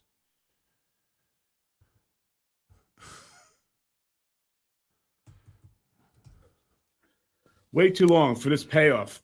Way too long for the payoff. I'm sorry. Oh, fuck. I ripped my whole What thing the out. Mills have is strict half Melton right here. All right. Ow! Ow! Your shoulder hurts too much, guys. Oh, you fucker. I don't know what it is. So that I just wasted your time. I'm sorry. That means I'll do 10 minutes on questions. Oh, fuck. Yeah, that hurts a lot. And that's how you handle a perp. That's how you handle a perp. Not just because I'm old. You know, I've accepted the old thing a long time ago. But, yeah, well, what are you going to do? Look 05-499 KC, someone who went to the Pottstown stinker, said you have a limp handshake and you shake with your left hand. That right there, see, that's obviously you got bad information. I will never shake someone's hand with my left hand. Never, especially with a bad shoulder. No way. So look 05, thank you for your rumor, but I can guarantee 100% that never happened. And I give a man's handshake, even to women. So don't believe that one at all. Hold on here. This is getting even crazier. He's like, and the rumors, don't believe everything you hear. I give a man's handshake, even to a woman. Sometimes she'll cry. She'll be like, you broke the bones in my hand. I go, sorry, honey. Sorry, sweet tits. I give a man's handshake. You're crushing all the bones in my metatarsals. I'm sorry, sweetie. I give a man's handshake. Even to a woman. Even to a woman. I like to stick my dick deep inside another person. Even a woman. Even a woman. As I said, the giveaway is the bad shoulder, and evenly is I don't shake with my left hand. You know, even if I'm fucking around and I want to give you a dead fish, that's kind of funny. What's this? But hey, I like when you bring it up. That's interesting. Who told you that? Look 05. Tell me who told you. Someone came up to me and shook my hand, and I gave him a limp handshake with my left. Who said that? Who said I did not happen? Who said I gave him a limp handshake? Point him out to me right now. I'll walk right up to them right now, stick out my hand, and go, ow! Ow! You point them out to me, motherfucker. On Sunday night, Ray screamed, it's illegal, I promise. I will make Win by 2 take it down, to appearing on their show 30 minutes later and them saying, we're going to film Ray, get over it. And he's like, okay. Yeah, again, I just like, look, do whatever you want to do. It's just like, I've said what I think about it. They can do whatever they want to do. It's real tough stuff, guys. Real tough stuff. I met KC. He only gave me a high 4. You couldn't have handled the 5. You would have been like, oh! You couldn't have handled his 5. Just as it did not happen that I was giving Perry a reach around before he went on. That did not happen. He's like, I like to address. A lot of people were saying I was sucking off Perry backstage. That did not happen. These rumors are unsubstantiated. I don't know where this kind of garbage starts. I was not flossing my teeth with his penis. Grow up. Imagine addressing this seriously. Promise. I would never tell a lie. And if that's my new cats out there fighting, I would never. Did not happen. 100% did not happen. With my left, 105. Tell me who told you. That's interesting. Who told you that? This is great. Around, and I want to give you someone in the chat just goes, I heard you gave a weak handshake. And he's like, who told you that? Who said I couldn't handshake? He's like mad about it. Fish. That's kind of funny. What's this? But hey, I like when you bring it up. That's interesting. Who told you that? Look, 05, tell me who told you. Someone came up to me and shook my hand, and I gave him a limp handshake. Who told you that someone came up to me and I gave them a limp handshake? Who told you that? He asked several times. Who told you that? Where'd you hear that? Where'd you hear Where'd you hear I had a weak handshake? Tell me. I don't know. Just now, we watched you pick up a mannequin and scream in agony. Aside from that, who said? With me.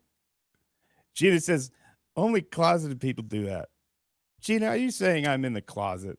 Holy shit. So this Gina Bobina person we see everywhere watches Casey Armstrong's show. I can't. Anyone who watches this kind of thing unironically, I can't even. Well, I hope we never see Gina Bobina around here. We're going to have to let her go.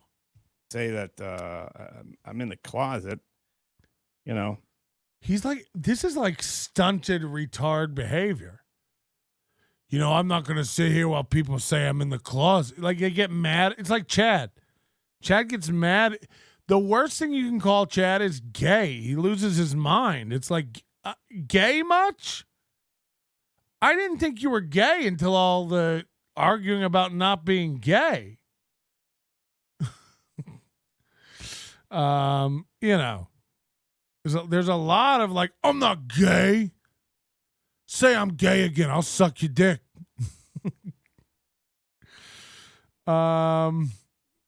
So yeah, the hidden sneaky. I had to do a double take yesterday. I thought Perry was going full Justin Trudeau with blackface. Turns out it was spray tan. Nice says he should demonstrate a greasy handshake on that weird doll he loves.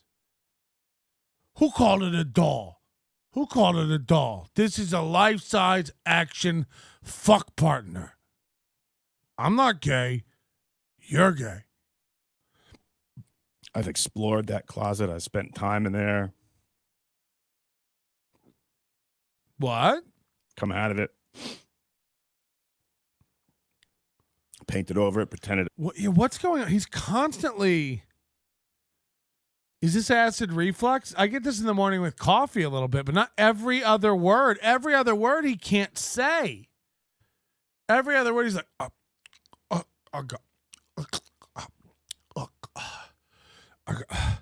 I'm not gay. It sounds like you're constantly swallowing cum. Are you sure?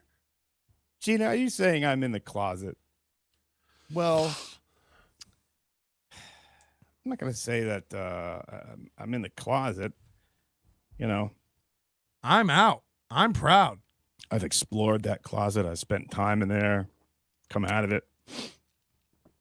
I mean, does he know what he's saying? Does he know what that means? Gina Bobina's like, you're in the closet. He goes, I'm not going to say I'm in the closet. I've been in there, explored it, and I've come out. That's what he just said. No, he's swallowing his own spit. Painted over it, pretended it wasn't there. Took my boyfriend in there. Nonsense. That was just a joke. I'm not gay, though.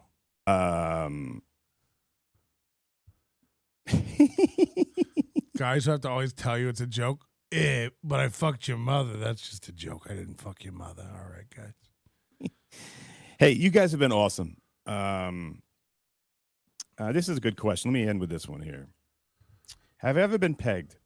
What about Al? Can you tell me? Because I'm sure everyone else doesn't know. Look at his keying, like all over his arm and head and microphone. The keying is so bad for his green screen. And I'm not being stupid here. What does being pegged mean? The only thing I know it means is when you... No, he doesn't care about being called gay anymore, but Melton, he was slow at first, but now KC is getting more interesting. I won't bring you someone who isn't interesting. Everything on NLO is a slow burn. This is a slow burn show. It's not for fast-paced morning coffee junkies. This is for slow losers. Playing kickball or whatever, and an out is not tagging him with a ball. But you're right. He doesn't care about being called it's gay. He yes-anded that. He's like, yeah, I'm going to paint the closet a different color with my gay boyfriend. But if you say he has a weak handshake, he'll hunt you down in the night. You could throw it at him. Even if it's a girl, you can throw it and hit it in the head. And if you get, is pegging allowed? Pegging is allowed. Are you playing Lonesome Coyote? Yes, that's the whole point of the game. So tell us what peg means. Anybody know? He's asking if anybody knows what peg and play means. Fucked in, okay, I think this is what they meant. Fucked in the ass by a woman wearing a strap. Oh, that's what it means. What about Al? Again, I will give you my 100% honest answer. Not at all. I don't see anything erotic about that. To be honest with you, I'm kind of a prude because, like, even if a woman is doing something to me and wants to use like a digit or something like that, I'm not into it. I'm not into getting pleasure in that part of my anatomy. I might be boring, but I'm just telling you the truth. But thank you for telling me about that. Awesome. Andy, thank you. Tubby, you know, cats have strange... oh, no, I don't know if I want to read this. Tubby says, you know, cats have strange lovemaking ways. Maybe the cats aren't fighting. Maybe it's amore. Tubby, I'm pretty sure they're fighting because I fed them before. And if I forget to pick up one of them because they're spoiled, they get to eat slimy food. And I always have to sing. What the fuck is going on with this guy? Don't let Casey fool you. He's a wimp. He always shakes with me. And it's always like a little girl. I hate it. Wow. Wow, we got proof here. Seems like you shake with a weak hand. Seems like you got a weak shake, dog. Because it's salmon. They like to eat salmon. Salmon cats. And they're watching you. And they see your every move. This guy's taking my bet. Where you sing? Salmon cats. And they're watching you. And they're seeing your every move. Salmon cat. Salmon cats. Like, and on. You know the song. What? Holy shit. What's the song? And I always have to sing. Because it's salmon. They like to eat salmon. Salmon cats. And they're watching you. And they see your every move. Salmon cats. Like, and they see your salmon cats. And they're watching you. And they see your every move. Watching. Because it's salmon. They like to eat salmon. Salmon cats. And they're watching you. And they see your every move. Salmon, you like to eat salmon. Salmon cats. And they're watching you. And they see your every move. Salmon cats. Like, and on. You know the song. You know the song. So sometimes I'll pick up 3 out of 4. And I'll throw them away. And there's one left. And then they fight over that. They're very spoiled. Spoiled cats. Salmon awesome. cats. And they're watching you. And they see your every move. They say a man's G-spot is in the anus. And then he goes, you know the song. Irony that is. Yeah. So what does that mean? So I'm supposed to have an orgasm the day after I go to Taco Bell every time? No, Taco it doesn't Bell? work that way. If it was there, it wouldn't be in such a horrible place.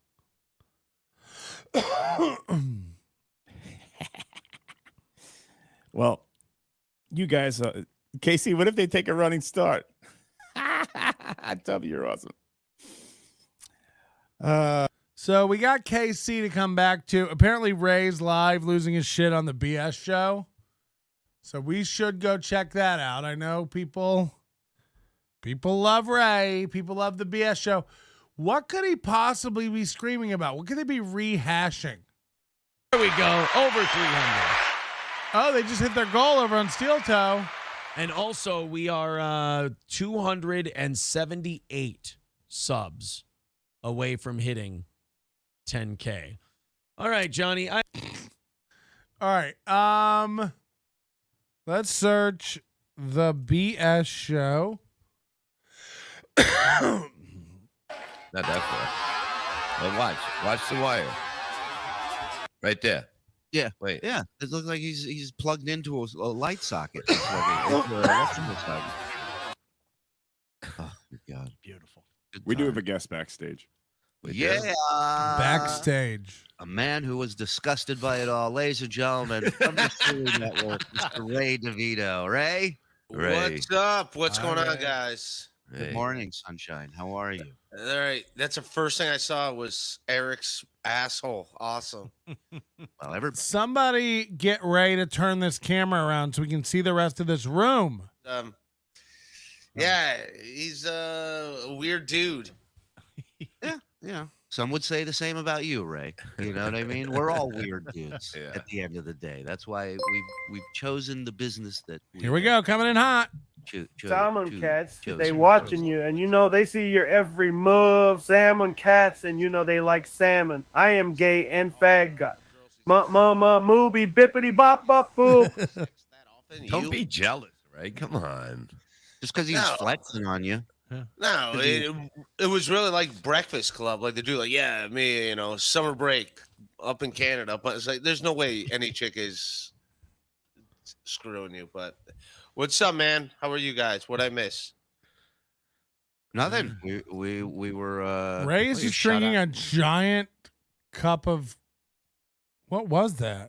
Looked like a Jesus candle. Kumi, he's bragging to Kumi, and Kumi is Hey, like, Ray, I know you've been going through a bit of a dry spell. Let me give you a few tips on how to close some pussy deals. no. So you don't like when somebody talks to you before the show? No, I also like when I do a comedy show. I don't like hanging out. I don't. I'll hang with people afterwards. I don't want to hang out with everyone before the show. I don't. I'm wired different like that. I just want to be by myself, focusing on my shit.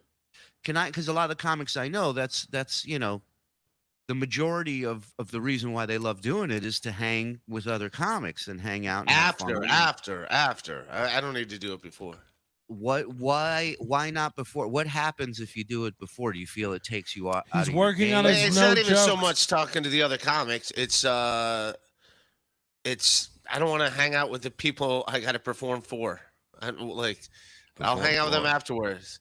Yeah. Ray thinks he's above the crowd. He thinks he's separate. I'm an entertainer. The audience. No, the option B for me in the green room, hanging out. Is he loud or am I just fucking?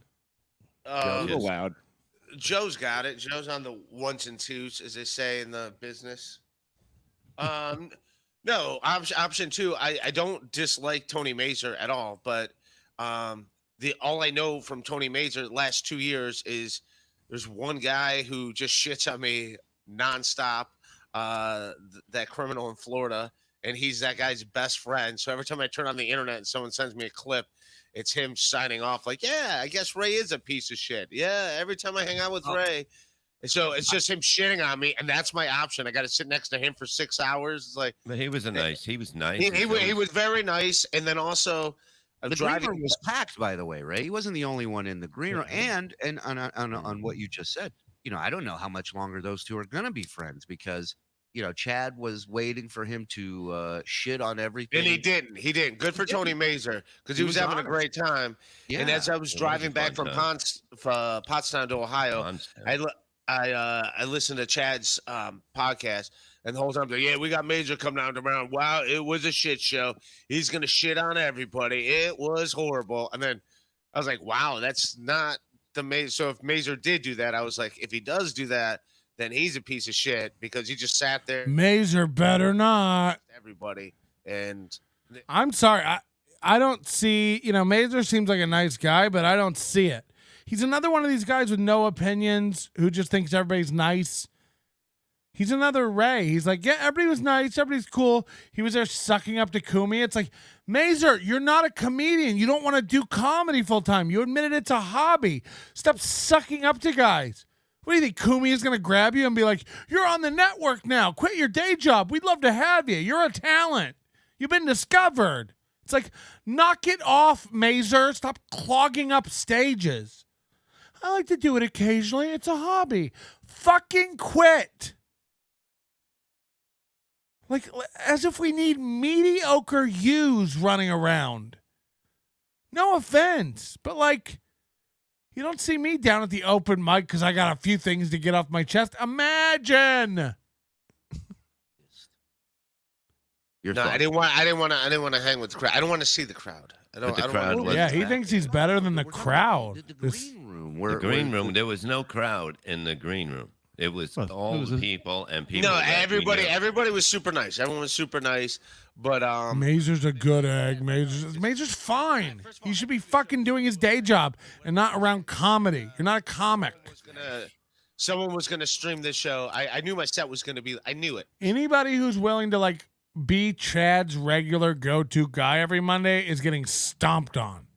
You know what I mean? Like Home Sunday.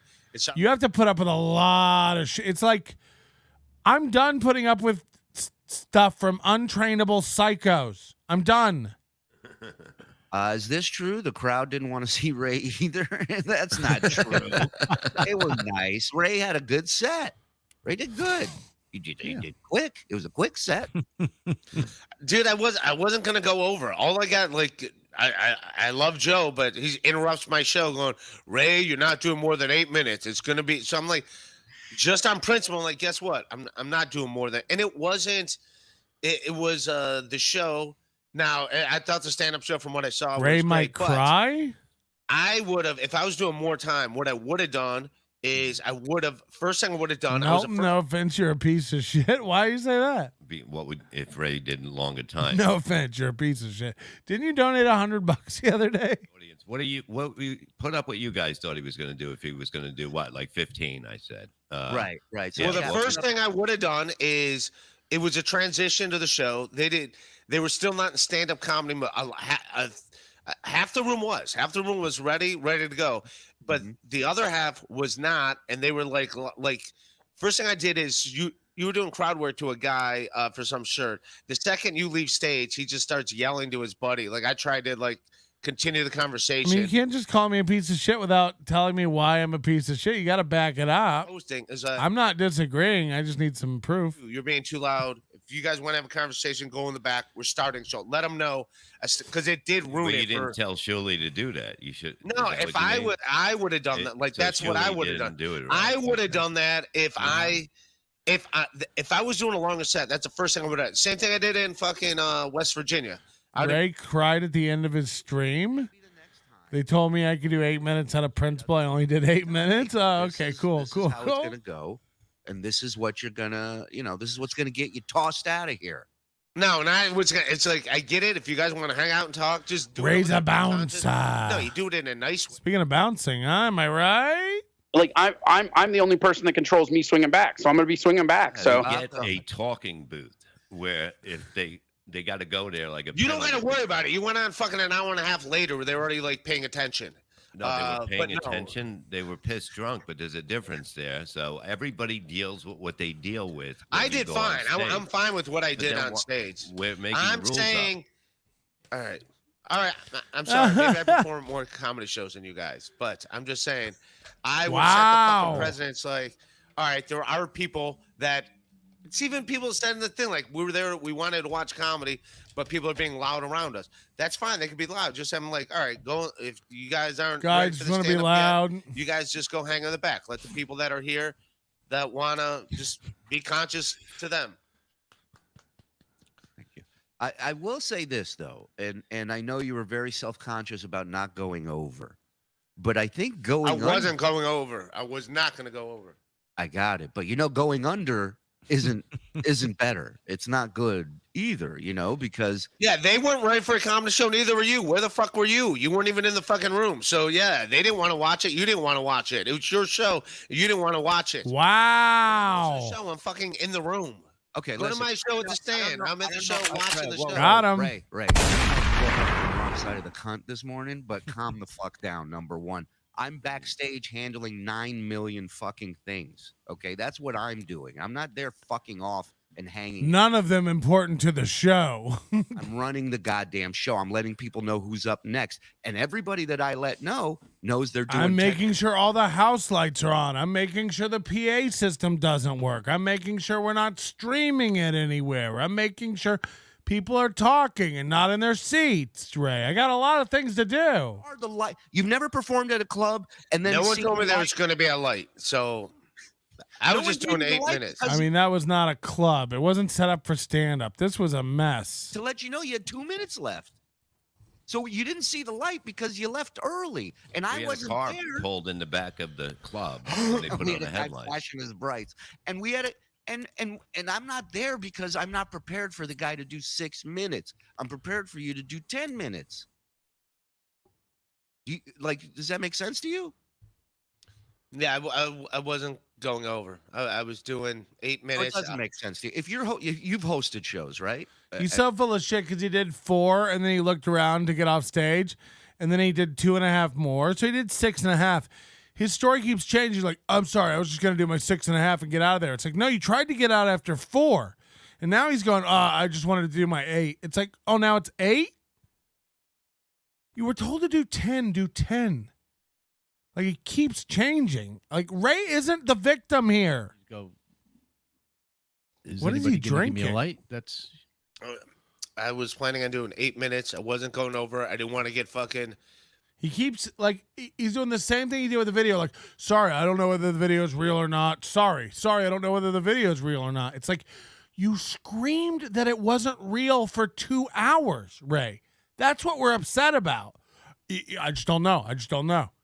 Yeah, but you didn't scream, I don't know. You screamed, I know. And Melton's a liar. That's what you were screaming. Oh, well, Melton's just. That I was like invited myself. That I was being perceived as someone that invited myself to a show that I wasn't supposed to be on. That's the vibe I felt. So that was the just vibe. like, all right, fine. No one knew who the fuck I was. They told you weren't on it, and instead of going, oh, okay, I thought I was, you went, I gotta be on it, and begged for money and begged for it. You begged. There was like 30, 50. There was like 50 people that are like, all right, that were there, knew who I was, and we're like, yeah, all right. We want to see Ray DeVito. So only 50 people there knew who Ray DeVito was, he's saying. Does the whole audience know who you are when they're It's there? the beginning of the show. It's a transition of a show. This isn't a typical stand-up comedy show where they're like, it's more like, all right, that thing just ended. I just watched fucking Perry. I did not realize he's not in on the act. Like, I saw him getting restrained by his manager right after the. Yeah, Ray almost called 911. Ray almost called 911 in the green room because he thought people were actually stealing from Perry. And Don Jameson had to let him in on it, right? Don? Sports drink? Well, hey, guys. Who says I'm drinking sports drink? Who even says that? You know, Ray reminds me of a Helix concert I went to in 1984, the Walking the Razor's Edge tour. You guys remember that, right? Yeah. Ray reminds me of most of the people at the concert who couldn't find the bathroom. If they just turned around, it was right there. I don't get it. I hear you. Hey. Right? Thank you, Don. But no, yeah, I was hanging in the green room with Ray, and Ray asked me, look, how are they getting away with stealing Perry's stuff? And I said, it's a prank, Ray. They're not stealing his stuff. Everyone is in on it besides Perry and you. Yeah. Perry and you. The dude was freaking out. I mean, the dude's like legitimately freaking out. I get it. Right. That's the thing. 175 people at Pottstown didn't know who anybody was except for Perry. And that's very true. And it's all right. Like, my whole thing is like, I don't know. You seem angry. You seem angry that we gave you an opportunity to be on the show, paid you for your time. Oh, Chris, what's up, buddy? Hey, Ted. And I don't know why you're so pissed. Well, I just wanted to pop in and thank you guys for the free room, even though I wasn't on the show. Anytime, brother. Anytime. Not a problem. Yeah, that annoyed me too. When I was driving in, I did call you like 4:30, like, hey, where's this? Now, maybe this isn't on you, Shuli, and this isn't on Bob. I'm not mad at Bob, but we were on the MLC show, and Bob asked me, where are you staying while you're in Pottstown? I go, I don't know. I didn't make. He can't stop rehashing this. We got a house. No. End of story. I thought, okay. I was like, that's awesome, dude. That's great. I assume I'm crashing at the house. That's what I took. You know what happens when you assume, Ray? Imagine having to teach a 50-year-old this. If I wasn't right then, you should have been like, why do you care? You're not staying there. But I was going to hang at the house. I'm not needed for another 3 hours. I was going to hang at the house and then come later. I towards understand, the end of the podcast. But Ray, you call me at 4:00, and it's show day. It's the day of the show, and we're all at the venue setting up. Nobody's at the house, and you call me up, going, "Hey, man, yeah, I got my stuff." And it's an hour away. And it's an hour away, and you're just, and I got plate spinning, man. I can't, I don't know what to tell you because I don't have. The door's not open. Now you got to come to the venue, get keys, go back to the house to drop off your stuff. When we have a green room that's sufficient enough to put your stuff in, that fans aren't going to be in, that's not going to get taken, we have a place where you can store that stuff. That's all I was saying. And it's Pottsville. It's Pottsville. It's not Camden, New Jersey. Right. Your stuff would probably be okay in that. It wasn't about let's fuck over Ray and don't let Ray into this house. Okay, that's number one. Number two, if you would have hit me up a day or two before show day and said, "Hey, man, I'm coming in. I don't have any accommodations. Like, what's the deal with that?" I didn't know I had to make. Right. I mean, I thought I was staying at the house. I took that when Bob said that to me on MLC. I took it as, okay, I'm staying at the house. I did not know I had to check with everybody. So insane. It's so insane. Ray is in the wrong here. Look, Shuli ran an organized event, a poorly planned event, lots of logistical nightmares and errors, 100%. But Ray's an idiot. Ray's dumb. Apologizing for RP. What did I do? What exactly did I do? Do you feel I owe you an apology, Ray? Because if you do, just tell me and I will apologize. I don't even give a shit about it. Here's what hurt. Here's what fucking hurt. Is at the end of the night when I assume I'm going to the house, I was like, hey, so what's this house address? You're like, oh no, we're full. Peace out. Not like if I'm a comic and a friend of mine's like, if they got mixing. Beloved chatter, I have a teenager who's better prepared for today for a chaperone field trip 2 weeks.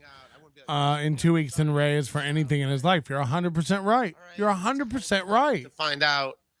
I'm like, I thought I was going to crash, and then it turns out, nope. Yeah. Ray said he's drinking sports drinking vodka yesterday. Being honest, that felt cold as fuck. Sports drinking dolls. Well, that felt cold. That just felt like, wow. Yeah. Okay. Well, I listen, Ray, I apologize that I didn't get you into the house. Now Chad's trying to get Ray kicked off the Shuli Network. Like, Shuli's got to get him gone off the Shuli Network. It's like, Chad, why don't you pick one thing and focus on it? Chad is like an idiot running from shiny object to shiny object. And then Bob should be kicked off Brennan. And then it's just like, why don't you focus on you? You can't keep your own show straight. There's no difference anymore between Mondays with Mazer and Tuesdays with Tyler and Mud Sharks watching Misery and Kumi is. It's all the same. You're hype training in them all. You're making fun of Brennan in them all. It's like they're all the same show now. Focus. The house was full. When you asked me, the house was full. Look, in hindsight, should I have said, you know what? We'll figure it out, Ray? Probably. And that's my bad. But you also have to understand, we didn't get back till 1:30 in the morning. There was no after party at the house. Okay, so you're wrong about that. Because at 3:30, I'm just running with that. That's all. I'm just running with that. I'm just running with it. That there was a giant after party. at the house. No, No, I guess you the thought after there was- party was at the strip club. Yeah, but you legit thought we didn't invite you to an after party to That's a house funny. we don't want you at. Be honest. Yeah. Yeah. Okay. So That's hold on, pretty my cat funny. wants to say hi to you, Ray. She's a big fan. So Stevie, get your And I got the link yesterday too, but like I turned on the show and it's that lawyer guy fucking shit. Like, how horrible is Ray DeVito? What a piece of shit. I'm like, all right, I'm not coming out. Our attorney's terrible. I saw that dude. I'm like, who the fuck is this dude? That's all Shuli and Bob and Kevin do is talk about what a piece of shit you are, and you come on every day. You're like Stevie Lou, only people do like you. You know, you're like Stevie Lou, only you are gaining traction online. The night there, it looked like you had some stuff going on. It looked like a buffet in your hands. Yeah, what happened? Did you leave with food? I had a burger. I saw 2 on there, to be honest with you. Oh, double fisting it. Huh, Ray? Didn't tell me about that. 560. I don't know what's going on there. 550, 560. That's what I'm guessing Ray's credit score is. The green room was actually supplying burgers, Shuli. It was a really nice spread back there. Fuck, I wish I would have known that. See, I didn't even have time to eat burgers, Ray. Yeah, I ate a burger and I took a burger with me because I didn't know where the fuck I was staying yet. So I thought I was going to sleep in my car. And that being said, I don't know if they're abusing him with malice. But they're just unorganized idiots themselves, and they're not thinking about Ray. Ray doesn't think about himself. Ray doesn't worry about what he's doing. Some of this does fall on Ray, man. Like, this isn't all them. Going to a concert with a friend, right? You and a friend say, hey, you got tickets. A concert's a month from now. For the whole rest of I saw in the chat, so you know it's true. They didn't want Ray at the house because there were girls there. Wow. to meet up, like, you don't do any, like, follow-up into something like that? I wonder how much of that's true. That's the second time I've heard that. Spaghetti Tooth. It's fine. But I was fucking in the moment. I was like, wow. It felt. Because Ray wouldn't be able to keep his mouth shut if they were doing something with women there on the DL. Ray would be like, and I didn't even bring up all the women at the house blowing Bob. What about all the people that were there? Nobody said anything like, hey, hang out. What do you mean? There was a lot of people that were there that you knew. Women. Ray doesn't have a The bank people account? I knew, I said, I said hello to a lot of people I knew. Boy, you're in a real fucking cunty mood this morning. It's cool, buddy. Do you want to just do your own thing? I get the feeling you're over this and you want to get out of here. So let's just, it's all good. I've been, believe it or not, very supportive of you and your show and try and get you the best over here. But I feel like you really got an issue with me and I don't have an issue. It's fine. There's not live events coming up. Shuli's trying to kick him off the network live. Shuli's trying to kick him off the network right now. I felt like I invited myself to a party that I really wasn't invited to. You did. So You did. Yeah, so I You get it. I don't did. have a problem with you. The live event's over. It's not like there's a live event coming up. So yeah. how many? So you only take gigs where people know you? Like, isn't the whole point of doing the gig is getting new people to know you? Like, who cares if they didn't know you? Make them know you. I didn't know anybody from the Perry crew, and by the end of the night, I knew everybody. We were talking. We were, had a drink together. Mike had a great. These guys taking advantage of that Perry guy, it's sad. I really think that Perry guy is really out of it and being taken advantage I of. also knew it was going to be leaked, so I didn't want to do jokes that I'm going to Think be you doing. were subscribing. My Somebody next get album me that I a want clean clip of that. Thank you for subscribing. out too. So I was consciously trying not to do bits, knowing. And how come only my footage got? I know, like those guys leaked it, but did your guys' footage get leaked? Because they're dicks and they want to piss you off and they knew it would affect you. They knew you would lose your mind about it. So they did it. If people want to pay money to record our shit, great. No. Hey, Shuli. Yeah. Can we get to some super chats real quick? Sure. Joe. Peter O'Keefe 499. Don't worry, my girlfriend will bring a spare battery to the next live event. Batteries don't move tickets. Husey, yo Bob, where I take G and effects. Yeah, we did this one. Shmuel. Funny how only 2% Uncle Rico fans. I know knew you who say he says 1,000 times a show. I've tried to find a clean clip of it. I can't. So you show me how easy it is, Ian. Eric was. I don't know how you got 2% out of that pop when he fucking came out. No, it was. They knew who he was. Everybody knew who everybody was. Yeah. Really, come on, it wasn't like that. It wasn't like that at all. I mean, everyone says people had no idea who the Shuli people were. Bob's like, no, everybody knew everybody. It's like they didn't. They didn't. I've read reviews of the show. Yeah, like all these shows that were there, Nobody knew who a lot of the guys were. all the shows. No, they were very nice. I had a good time, but yeah, at the Like fake Tony Hawk coming out and doing a set. It's like, who the fuck is that? no. Isn't that a good thing though? You're Like, who cares? I had a good time. That and then also like there was some other stuff I was gonna do, and I asked I don't know, I think I asked Joe. Maybe he was fucking with me. It's just you, producer Joe. I go, hey, you gonna record? And he's like, no. There's like a zillion camera. I said no. We're recording everyone's set but yours. I was joking, Ray. Of course. I didn't know. Just I don't know. Sometimes Joe, why are you making jokes at a comedy show? There's a time and a place, Joe. But you actually think we would go through the effort to stop the recording for your set and then start it back up after you leave the stage? Like we were recording the whole thing. And from why start are you to finish. talking to Joe? Why? Like, come. nobody You does that. avoid me for everything until the last minute, and then you come to me and you talk to me about everything's being recorded. We got cameras set up everywhere. We're recording the whole thing. If I can go back in time, I would have done like a different. And then I was thinking about going into some Why are jokes. you but I was like, overthinking that this? would have been Why- like another 5 minutes, and then I would have got. Yeah, he's rethinking. Like, if I could go back and do the set again, you can't. 10 minutes. You know what I mean? Why were you overthinking so much of what you were gonna do, what you're gonna do, what's gonna? Remember, he texted Bob the night before, like, who's gonna be there so I can know who to roast and like what material to do. It's so insane. So yeah, Bob's saying, why are you making such a why are you harping on it so much? You kind of stuck in this cycle of like you had a good set. You did fine. He stopped in the middle of this whole show and explained why he had the same jokes on 2 albums. It was crazy. It was a wild set. Beforehand, but When I you- just when you- assumed I was staying at the house. That's me just assuming it. So Ray, you're when correct. you were on the road with the Steel Toe interview, remember, and you were worried about the Wi-Fi situation. What did I tell you? I told you I will get you a hotel room. I will pay for the room to make sure you have good Wi-Fi. So why would a person who offers that to you be?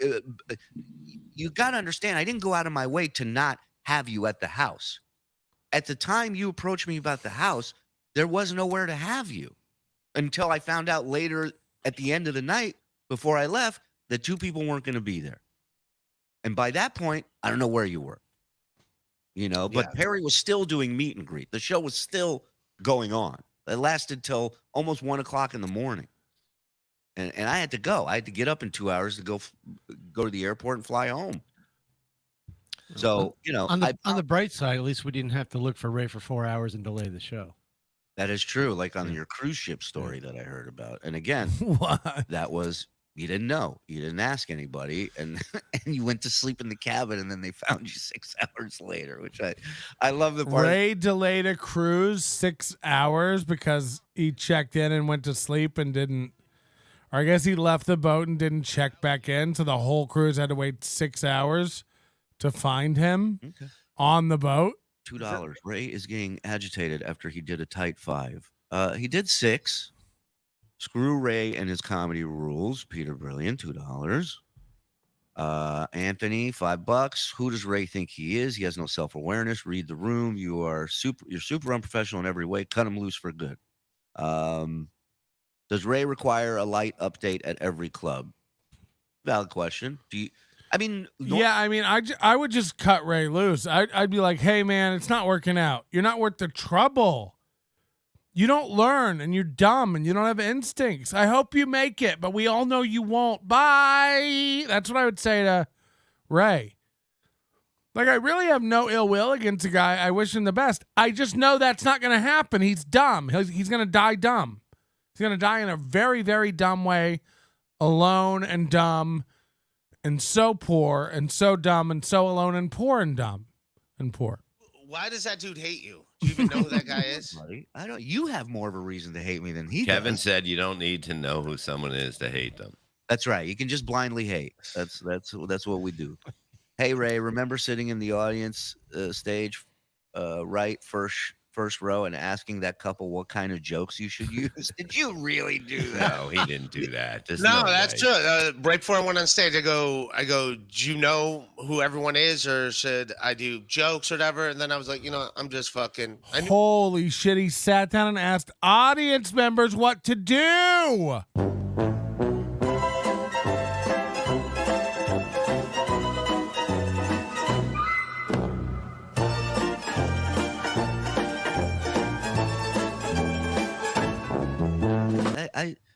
I don't know everything. Like nobody does, and so you just ask. That's all. That's how you learn. Every rape begins with Ray assumed. I don't agree with Ugh. that. Ray has serious drinking issues like Chad. Sad. Getting loaded, nothing but whiskey. I'm so tired of Ray's. I didn't know I had to. Such a loser response for not taking Yeah, I just responsibility. like. F you, says Peter. Ray, I would have Oh, called. thanks for joining Brandon Network. Guys, please consider joining $1.99. End of the year, Ray. Need 26, 27 more members to get us back to 500 for the month. Now that I got like shit happening, like my two specials that are both doing very well, I need to keep the content coming. Ray, it was a pleasure to meet you in real life. Thank you for coming to Pottstown. And Ray, I want to thank you for coming to Pottstown. And I'm sorry things got screwed up. I don't care that you hate me. I like you. And I don't hate you. I don't hate you. I was hurt that night. Yeah, I was definitely hurt, and it was definitely the end of the night where I was hurt. And then I heard you yesterday on the podcast with that lawyer guy as he's shitting on me. He's like, "Yeah, there's no security. We couldn't trust Ray DeVito. Ray DeVito running on all over." It's like you think I was serious? You think I don't trust you at a show? Jesus, Ray is such a little insecure bitch. House being like, all right, well, Don't even get me started on the 75. Chad Zumach for like 10 years. Jesus. Well, so I don't know. So like I don't know what it's fine. I'm not mad. Everything worked out. But yeah, I was hurt in the moment, and yeah, I don't know. It just seems like Why won't he take the money for the hotel? It's like a lot of things like quick to like jump on me for whatever. Like even after my set, it's like, what the fuck? Why are you getting off so early or whatever? It's like I wasn't gonna. The thing about Ray is he is a super chat magnet. Like when Brennan has him on, people super chat just to yell at him, just like they did with Chad. Like it or not, Ray has become the new Chad, and people will pay to yell at him. He's done, and that's like the worst. And Ray will get in a dunk tank. Ray's like Chad, but cooperative. Ray is Chad without the self-esteem and megalomania. I was telling somebody this yesterday. It's like Chad's interesting because Chad is both Aaron M. Holt and Ray. Chad's a drunk. Chad's depressing. Chad doesn't learn. You can't teach Chad anything. Chad's emotional. Chad's reactive. Chad's a baby. Chad lies. But Chad's also Aaron M. Holt. He thinks he's a once-in-a-generation talent. He thinks he's a star. He thinks he's killing it. And can't stop telling you all about it. The glory days. But meanwhile, he's Ray because he doesn't learn. He keeps repeating the same mistakes over and over again. That's it. Would it cheer But, everyone you up know, to at play that a moment, game? now I know if something's not working, we just jump into the comedy, you know? Yeah, that's a good point. Nannerpuss. I've been the guy to like get him like, all right, who's here to see the comedy? You guys get. If you're not here, you guys go in the back, do your own thing. Chad is everything he hates. Everything he's mad at, he sees something he doesn't like in himself. It's like, you hate Steel Toe because he constantly begs for money? Weird. Oh, you hate Ray because he's stupid? Weird. You hate Ray because he's a loser? Weird. It's like, do we own a mirror? I don't even. Those guys, those were the guys on the one side, those 3 or 4 guys, and they were that way. Ray's a stupid drunk. Ray's an alcoholic. It's like, what? Yeah. But like, I wouldn't mind being. Gino, Gino's a drunk. He's an alcoholic. So concerned with everybody's dates and numbers. It's like, that's you. You are, though. But you do. I talked to him. I did a few jokes on him. Bob was ripping him apart. Yeah. Yeah. And, it's going to come with the I territory. just like, the more you look at this whole set, it's like, who's Shuli recruiting for this network? He needs young, fresh talent for this network. It's all Mike Morse. I don't know what a Chris Abels is. Like, it's a lot of low energy, same over here. $75, $75, $75, 75, 75, Vifen Statagete e Pese 75, Ewitu Takao Marima, Sexto Aquig, Septendesmit PAC. Is that Latin? What's going on? To wear that when you hold mommy.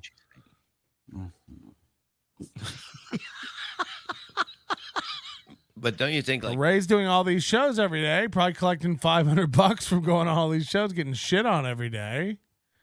than a regular comedy crowd? Right. Would you think that? You would think that. Well, you would think that because it's true. Yeah.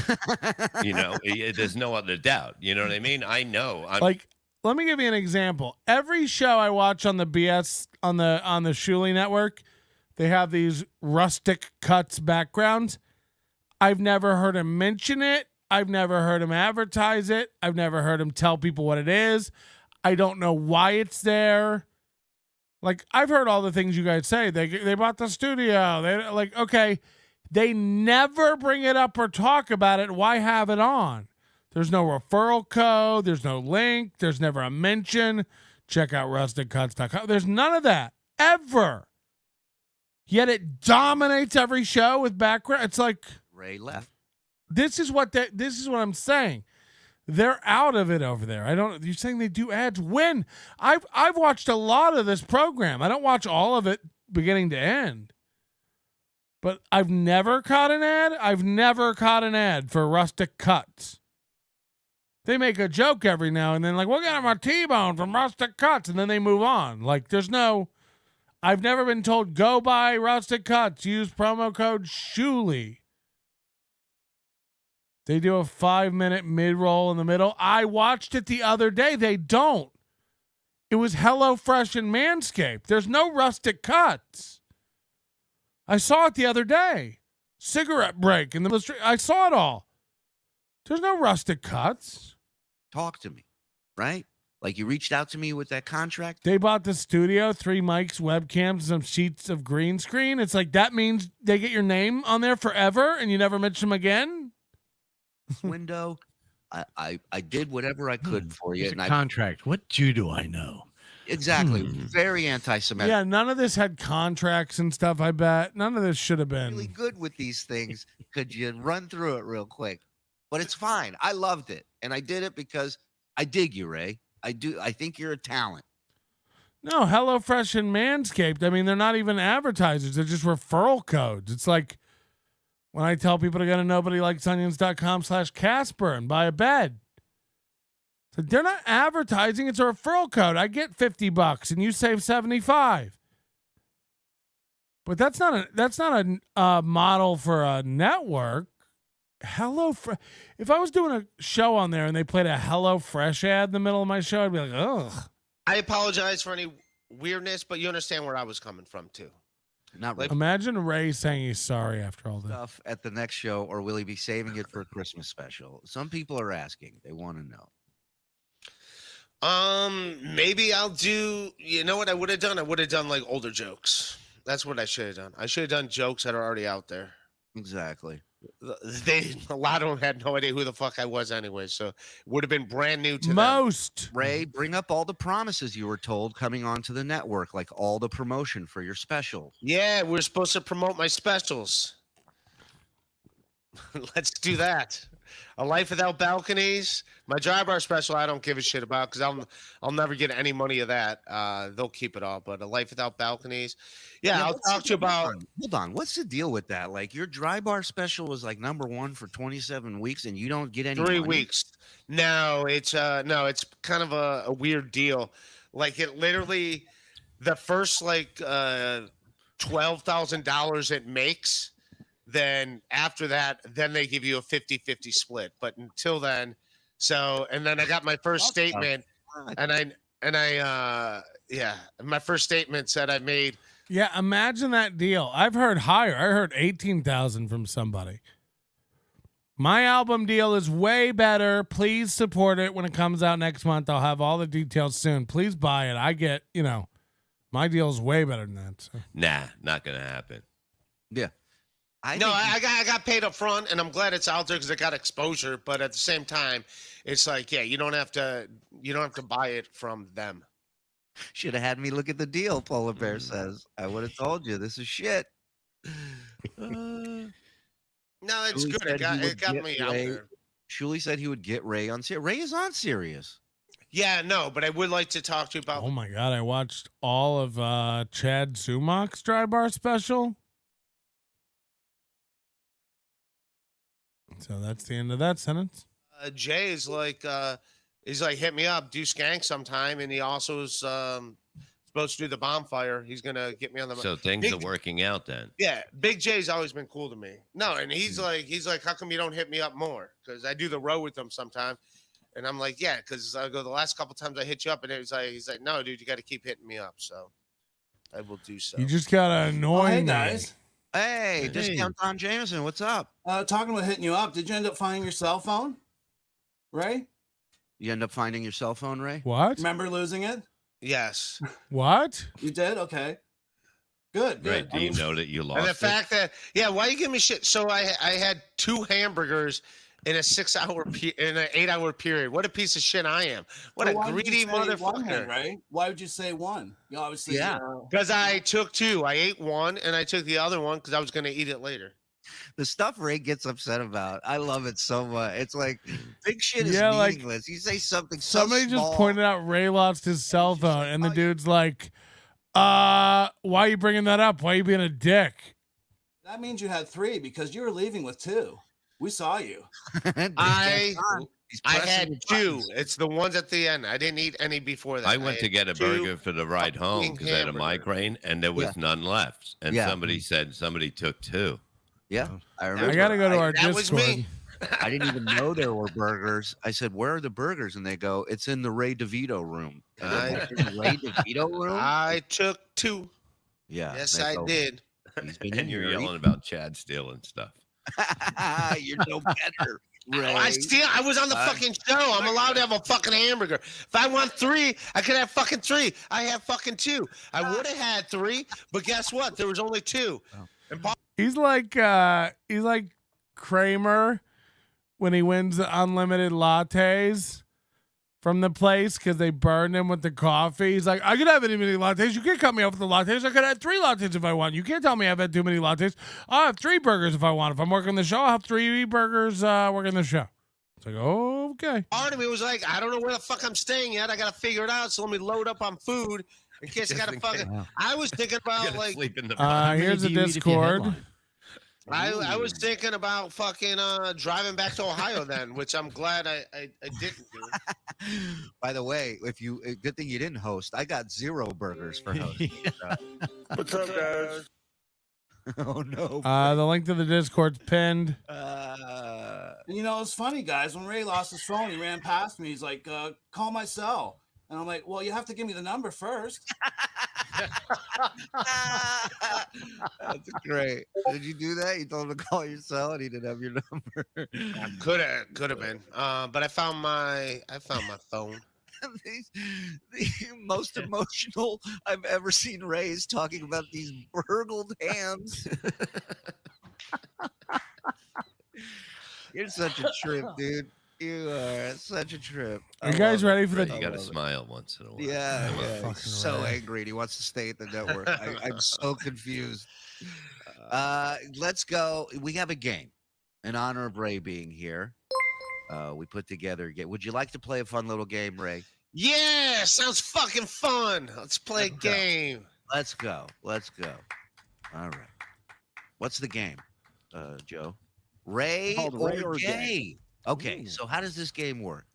So I'm going to present you with the situation, and you tell me if it is something Ray DeVito would do or a gay man would do. Okay. Is this something I actually did do? Well, This all speculative. Ray, just be part of the game. He's already pissed off. This is what I'm up to at 6 a.m. Yeah, tell me people don't like you. You're the wind in our sails here at the Shuli Network. Go ahead. All right. I mean, you just asked him to leave. You drive to Pottstown without confirming where you are staying. Now, would Ray do that or a gay man do that? Let's go top to bottom. Shuli, we'll start with you. I'm going to say Ray. Bob? I'm Both. going to say Ray. Okay. Mike? I'll say a gay person. Okay, and Ray? Yeah, I agree. This is jump. We the already shark. know this is. This is jump the shark. What's the one that?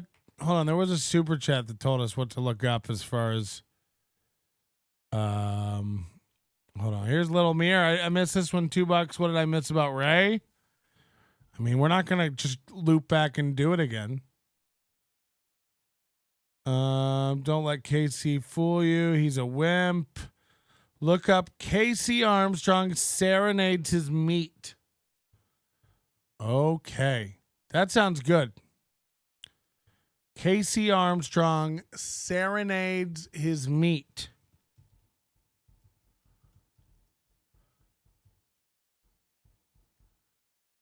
Sorry, I'm somebody on the Discord. I guess one thing it's easy to troll me with, you'll just get me with this every time. But it blows my mind just how people cannot communicate. Out of nowhere, apropos of nothing on the Discord main channel, Onions, this guy, Sam Clemens, as if, you should have to, you should have to use a pen name. That joke's for 4 people. Okay. So he posts a picture of Soul Joel's website or Shuli's website or something, where it lists Shuli's booking information. And I guess to book Shuli, you contact Soul Joel's.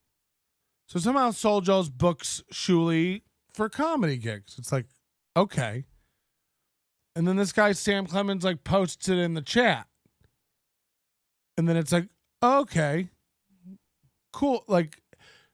Post that and say oh, wow, look, Soul Joel's and Shuli they work together. Soul Joel's book Shuli's comedy gigs. And it's like, okay, well, that'd be an interesting thing to post up. Then he posts a meme underneath it where he goes, oh, somebody got it, the Tom Sawyer. Somebody posts a meme underneath it where they go, let's just keep this to ourselves. Okay? So I come in and I go, keep what to ourselves? And then the guy comes back and goes, if you can't read, I don't know what to tell you. It's like, I can read. What are you saying? You went to a website, found out that Shuli gets booked for gigs through Joel. It's a public website. You posted a screenshot of it and go, let's keep this to ourselves. What are you saying? What are you saying? It's public. Keep it to ourselves. It's out. And to come at me and treat me what are you saying? Let's prank this. Let's do something. This is it. There's no text at all. It's a screenshot of Soul Joel's with booking information for Shuli. And let's keep this to ourselves in a meme. And I go, keep what to ourselves? There's no secret information. And then the guy has the nerve to come back to me and be like, if you can't read, I don't know what to tell you, idiot. And I go, I can read. What are you saying to do? What are you saying? And this is where every one of these idiots will go, oh, okay. And it's like, no. I'm I'm smarter than all of you. I guarantee it. You know, I wish it wasn't true. I don't think I'm a smart man. I'm an idiot. But when I watch the rest of you, you know, y'all should be ashamed of yourselves. Wow, Patrick's really jumped the shark. He's full of himself. You goddamn right. I can't deal down on earth with you mortals. I've got to climb into some sort of moon chamber and be blasted off to a time capsule on the moon or in Mars. Maybe an asteroid, depending on where it's going. It hurts my head how dumb some of you are. And we don't ban anybody. I don't want to ban anybody, but at some point I'm letting you know it's not going to be people who troll me. It's not going to be people who hate me. It's going to be morons. We're going to be implementing an IQ test or some sort of aptitude. There'll be a verbal and there'll be a math. You know, I don't know what it's been, but it's been too long since we've really started filtering out society by its dumb stuff. I just can't even. It's one thing to be like, sorry, I wasn't clear. I was saying, here's Shuli's booking info if you ever want to do a prank. It's not my fault you used the wrong meme. It's not my fault you weren't clear on what you were saying to do. You just posting up Shuli's info. Let's keep this between us. It's on a website. It's out. Next. If you can't read, I don't know what to tell you. It's like, I'm going to burn it all down. This is the stuff that breaks my brain. So I hope you're all happy. This is the rant. This is the meltdown. This is what you get. But God, does it hurt? God, does it hurt? People are writing in the chat. Let's keep the Shuli Soulja thing on the DL, huh? Fuck. I can't deal. I'm not made for this world full of dumbs. Casey's Serenades Meat. Howard Stern, $75. 13th, 2002. Hey, Casey, real quick. You were talking this morning to somebody. I overheard you. You're talking about you were cooking some meat. And what do you do when you? And Robin, don't say anything. When you? Oh, hold on. There's too many things playing. Why is Shuli on?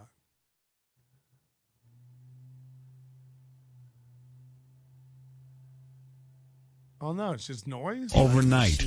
What is that process called? If anything happens, What do you do to the meat? I want to make sure my house and my guests are. I mean, that's awful. That's what you wanted to see? Casey Serenades Meat? Getting the breakfast. No, why don't you do that? Because I'm the boss. I'm the boss. I decide what everyone does. No. Why you can't expect me to do the same things. I have to get here because it has to be. I searched Casey Serenades Meat, and the only thing that comes up is an audio-only clip with another radio show playing lower underneath it. So if that's it, you get static on some of the old radio recording. Yeah, I'm not going to listen to a radio recording that has another radio show playing underneath it. You think we're going to play that here? Find me another clip. Again, is everyone dumb? No, there's an old scratchy audio-only clip of KC that has another radio show playing underneath it. Play that. We aren't. It could be the most pure gold, and I can't play it. It's two radio shows at once. Hello? I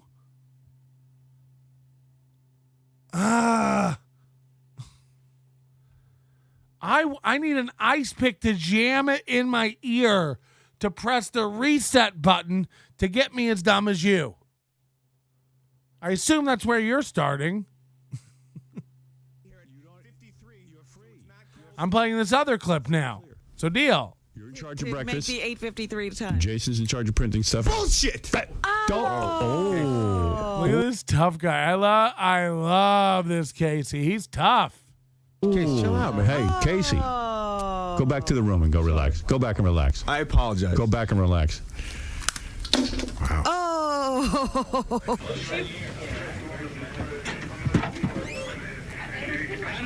Okay, so I gotta do it. Everything good? Yeah. What happened, bro? Huh? What happened? What was going through your mind, bro? When you said bullshit. It's Friday. I'm excited for the weekend. Did he just run out of the studio huffing and puffing and go get lip balm out of a desk? He was so incensed that he had to run and grab lip balm out of a desk. Is that what just happened? Correct me if I'm wrong. All right, man. Everything's good? Yeah. All right, bro. Of course it is. Thanks, dude. Is he really going flipping out now? Hey, didn't you notice Yeah, he's put on 7 coats of lipstick back there, Howard. He's fucking crazy. his voice is different this morning? Way different. That's not his voice. Howard, didn't you see I make eye contact with you when you said Gary, tell him? I'm like, oh. Now, who's that? Who's this one? I don't know this guy either, but he looks familiar. Hey, Casey, come here. I was just kidding. Where is he?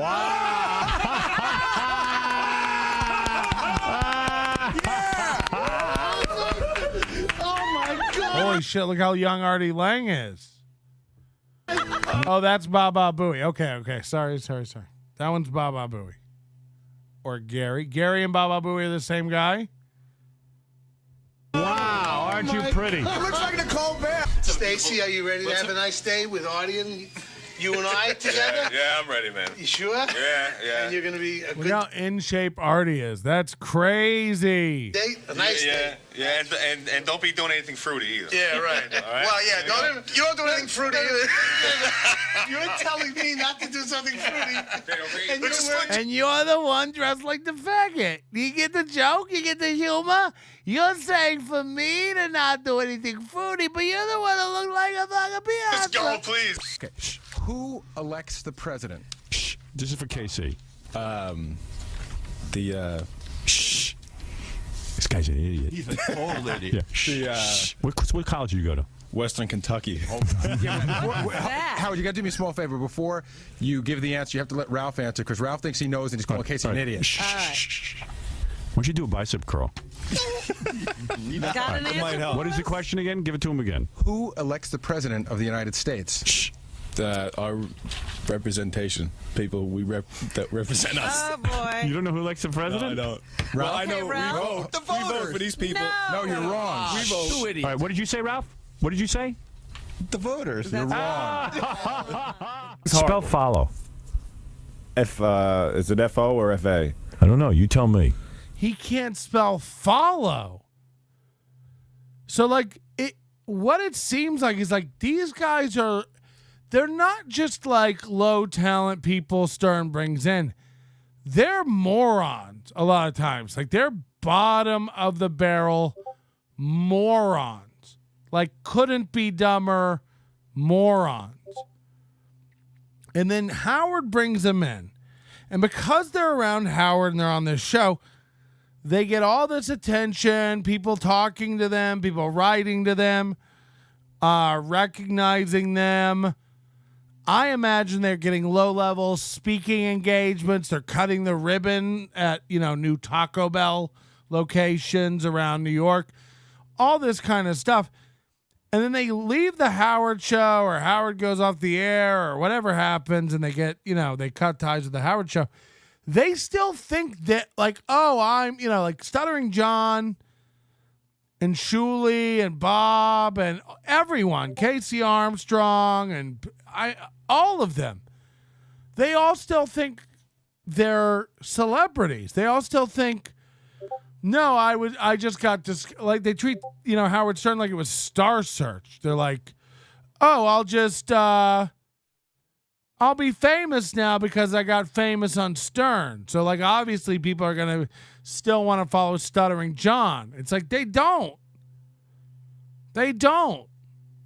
It's crumbs. It's really sad. It's like crumbs if you compare it to Howard Stern. Not really. More like everyone has a role and Howard made them interesting. Welcome to the 90s, you fat loser. I mean, look, we're looking into KC, so we're watching some old tape. It's not like we just worked our way up to this. It's fun seeing someone discover this world and watching their reaction to it. Yeah, because, what's crazy, it's like a child actor. It's like when we watch Michael Ray Bauer, Donkey Lips. It's like at no point in this guy's life did he ever go, oh no, there's not going to be any more big paying acting gigs. I better find a career. He's like Casey Armstrong. It's never dawned on him that he's a dumbass. It's never dawned on him that he's not entertaining. He tried to get a doll in a headlock and hurt himself. So, like, what's going on? Stern was there to exploit people, obviously. Yeah, look, I know that. I'm not saying he wasn't. I'm saying, like, how did none of these other guys... It's like when you watch, like the Jersey Shore, and you have like all the people on the Jersey Shore, and you got, Snooki, Angelina, Jenny, you got Mike the Situation, Ronnie, Paulie D, Vinny. He's like, well, what's Paulie D doing? Well, he DJs in Vegas all the time. He DJs all over the country. So he's figured out a career. He was a reality TV show star. By the way, still is. That show's still on somehow. But he's also got a skill, and he's figured out a career, and he's in demand, and he parlayed that small bit of reality show fame, that flash in a pan, lightning striking, into notoriety enough to carry him forward to do. Is he the best DJ in the world? I don't know. I doubt it. But he figured it out. He makes good money. Bought a house. Seems happy. You know, Snooki and Jenny married a guy and have kids. That's what women do. Useless. But then you get people like Ronnie, who are just like floating and didn't figure anything out and didn't realize this was all going to end, and the money's drying up and you're mentally ill. That's what it's like. I feel like with a lot of these guys, is like, how does this guy not, how does this guy know that he's not a celeb? Like, you can't spell follow. Start filling out applications for when this runs dry, this Howard Stern grift. You're going to need another job. You're going to need to lay cement or figure out bricks. Like, what a dumbass. Follow, FALLOW. No, I'll just be on this show forever, and I'll never need to learn anything or be good at anything. Yeah, you should see him. He's retarded. Well, How old are you? 26. Go back to school, man. Dude, Seriously. Take spelling. There's a lot of people that can't spell. You just spelled follow, FALLOW. I don't know how to. I'm not a speller. And every time you send a note to me or anything, it's I spell follow. check it, and you'll never see any mistakes. Oh yes, we do. Howard, he sent emails, and in one email he spelled follow wrong 3 times. I know. The interns are laughing. But that's Stuttering John? Holy shit, look at this. Why? You know why? Because the spell check must not get it then. Because there's a word fallow, which is what you seem to be spelling. So that's the spell check's fault. It's not my fault. No. Why should spell check know what you're Spell trying check to should say? know. Yeah. Spell check thinks you're an What does idiot. fallow mean? What is that?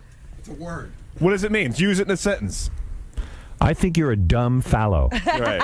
Follow me home. Follow the yellow brick. Have we ever sent Casey back to take the old IQ test? Oh my God. February 1992, yeah, which is leap year, and you're supposed to put in the 29. He just circled the 12. I don't know why. Although I give him credit, he did know where Florida went in the United States. All right.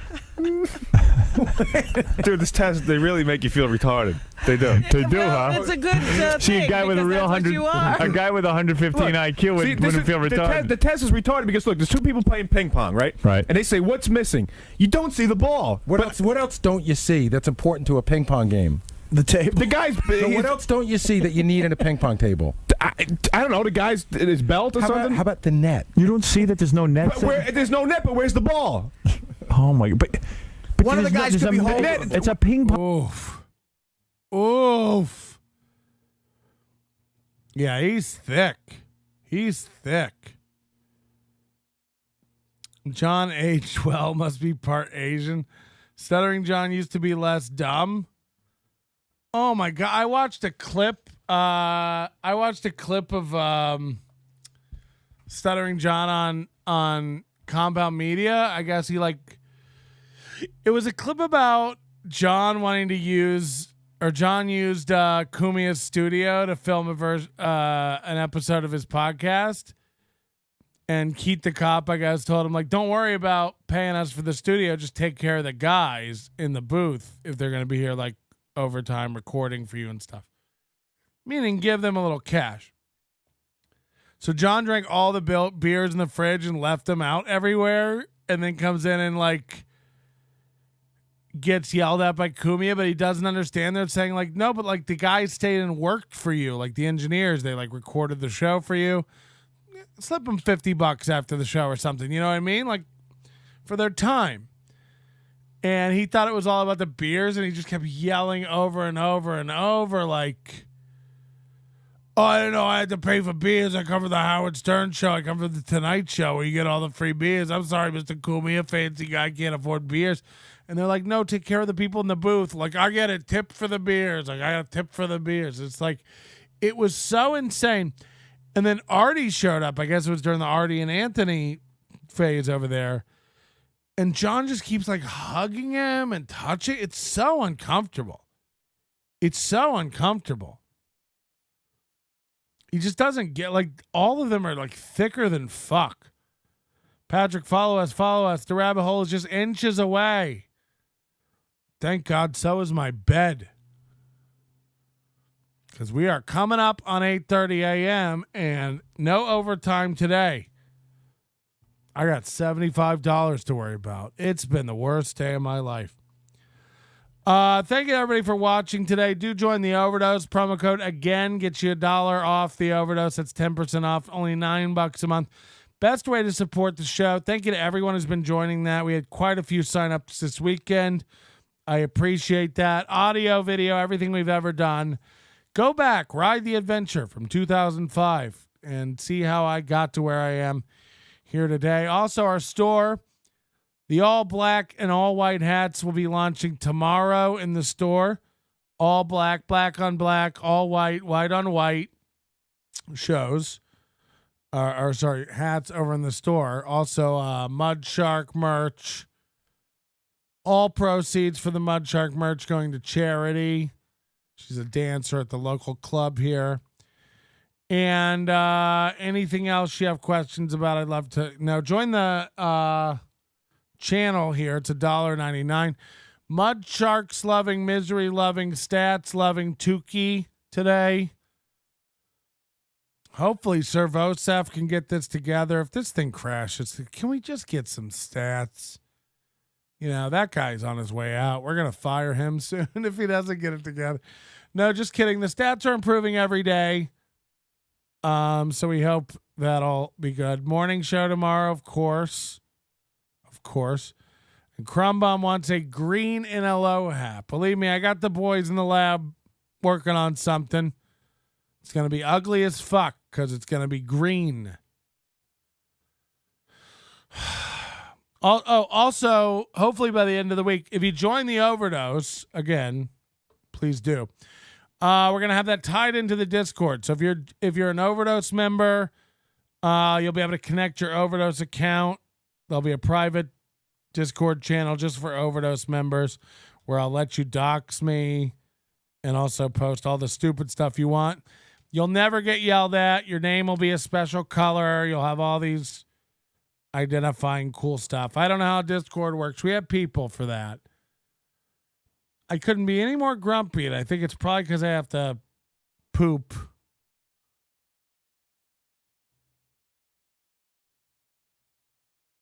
I'm Melton. This has been your morning. Your manner is most unbecoming of a gentleman. Would you be high on cigarettes?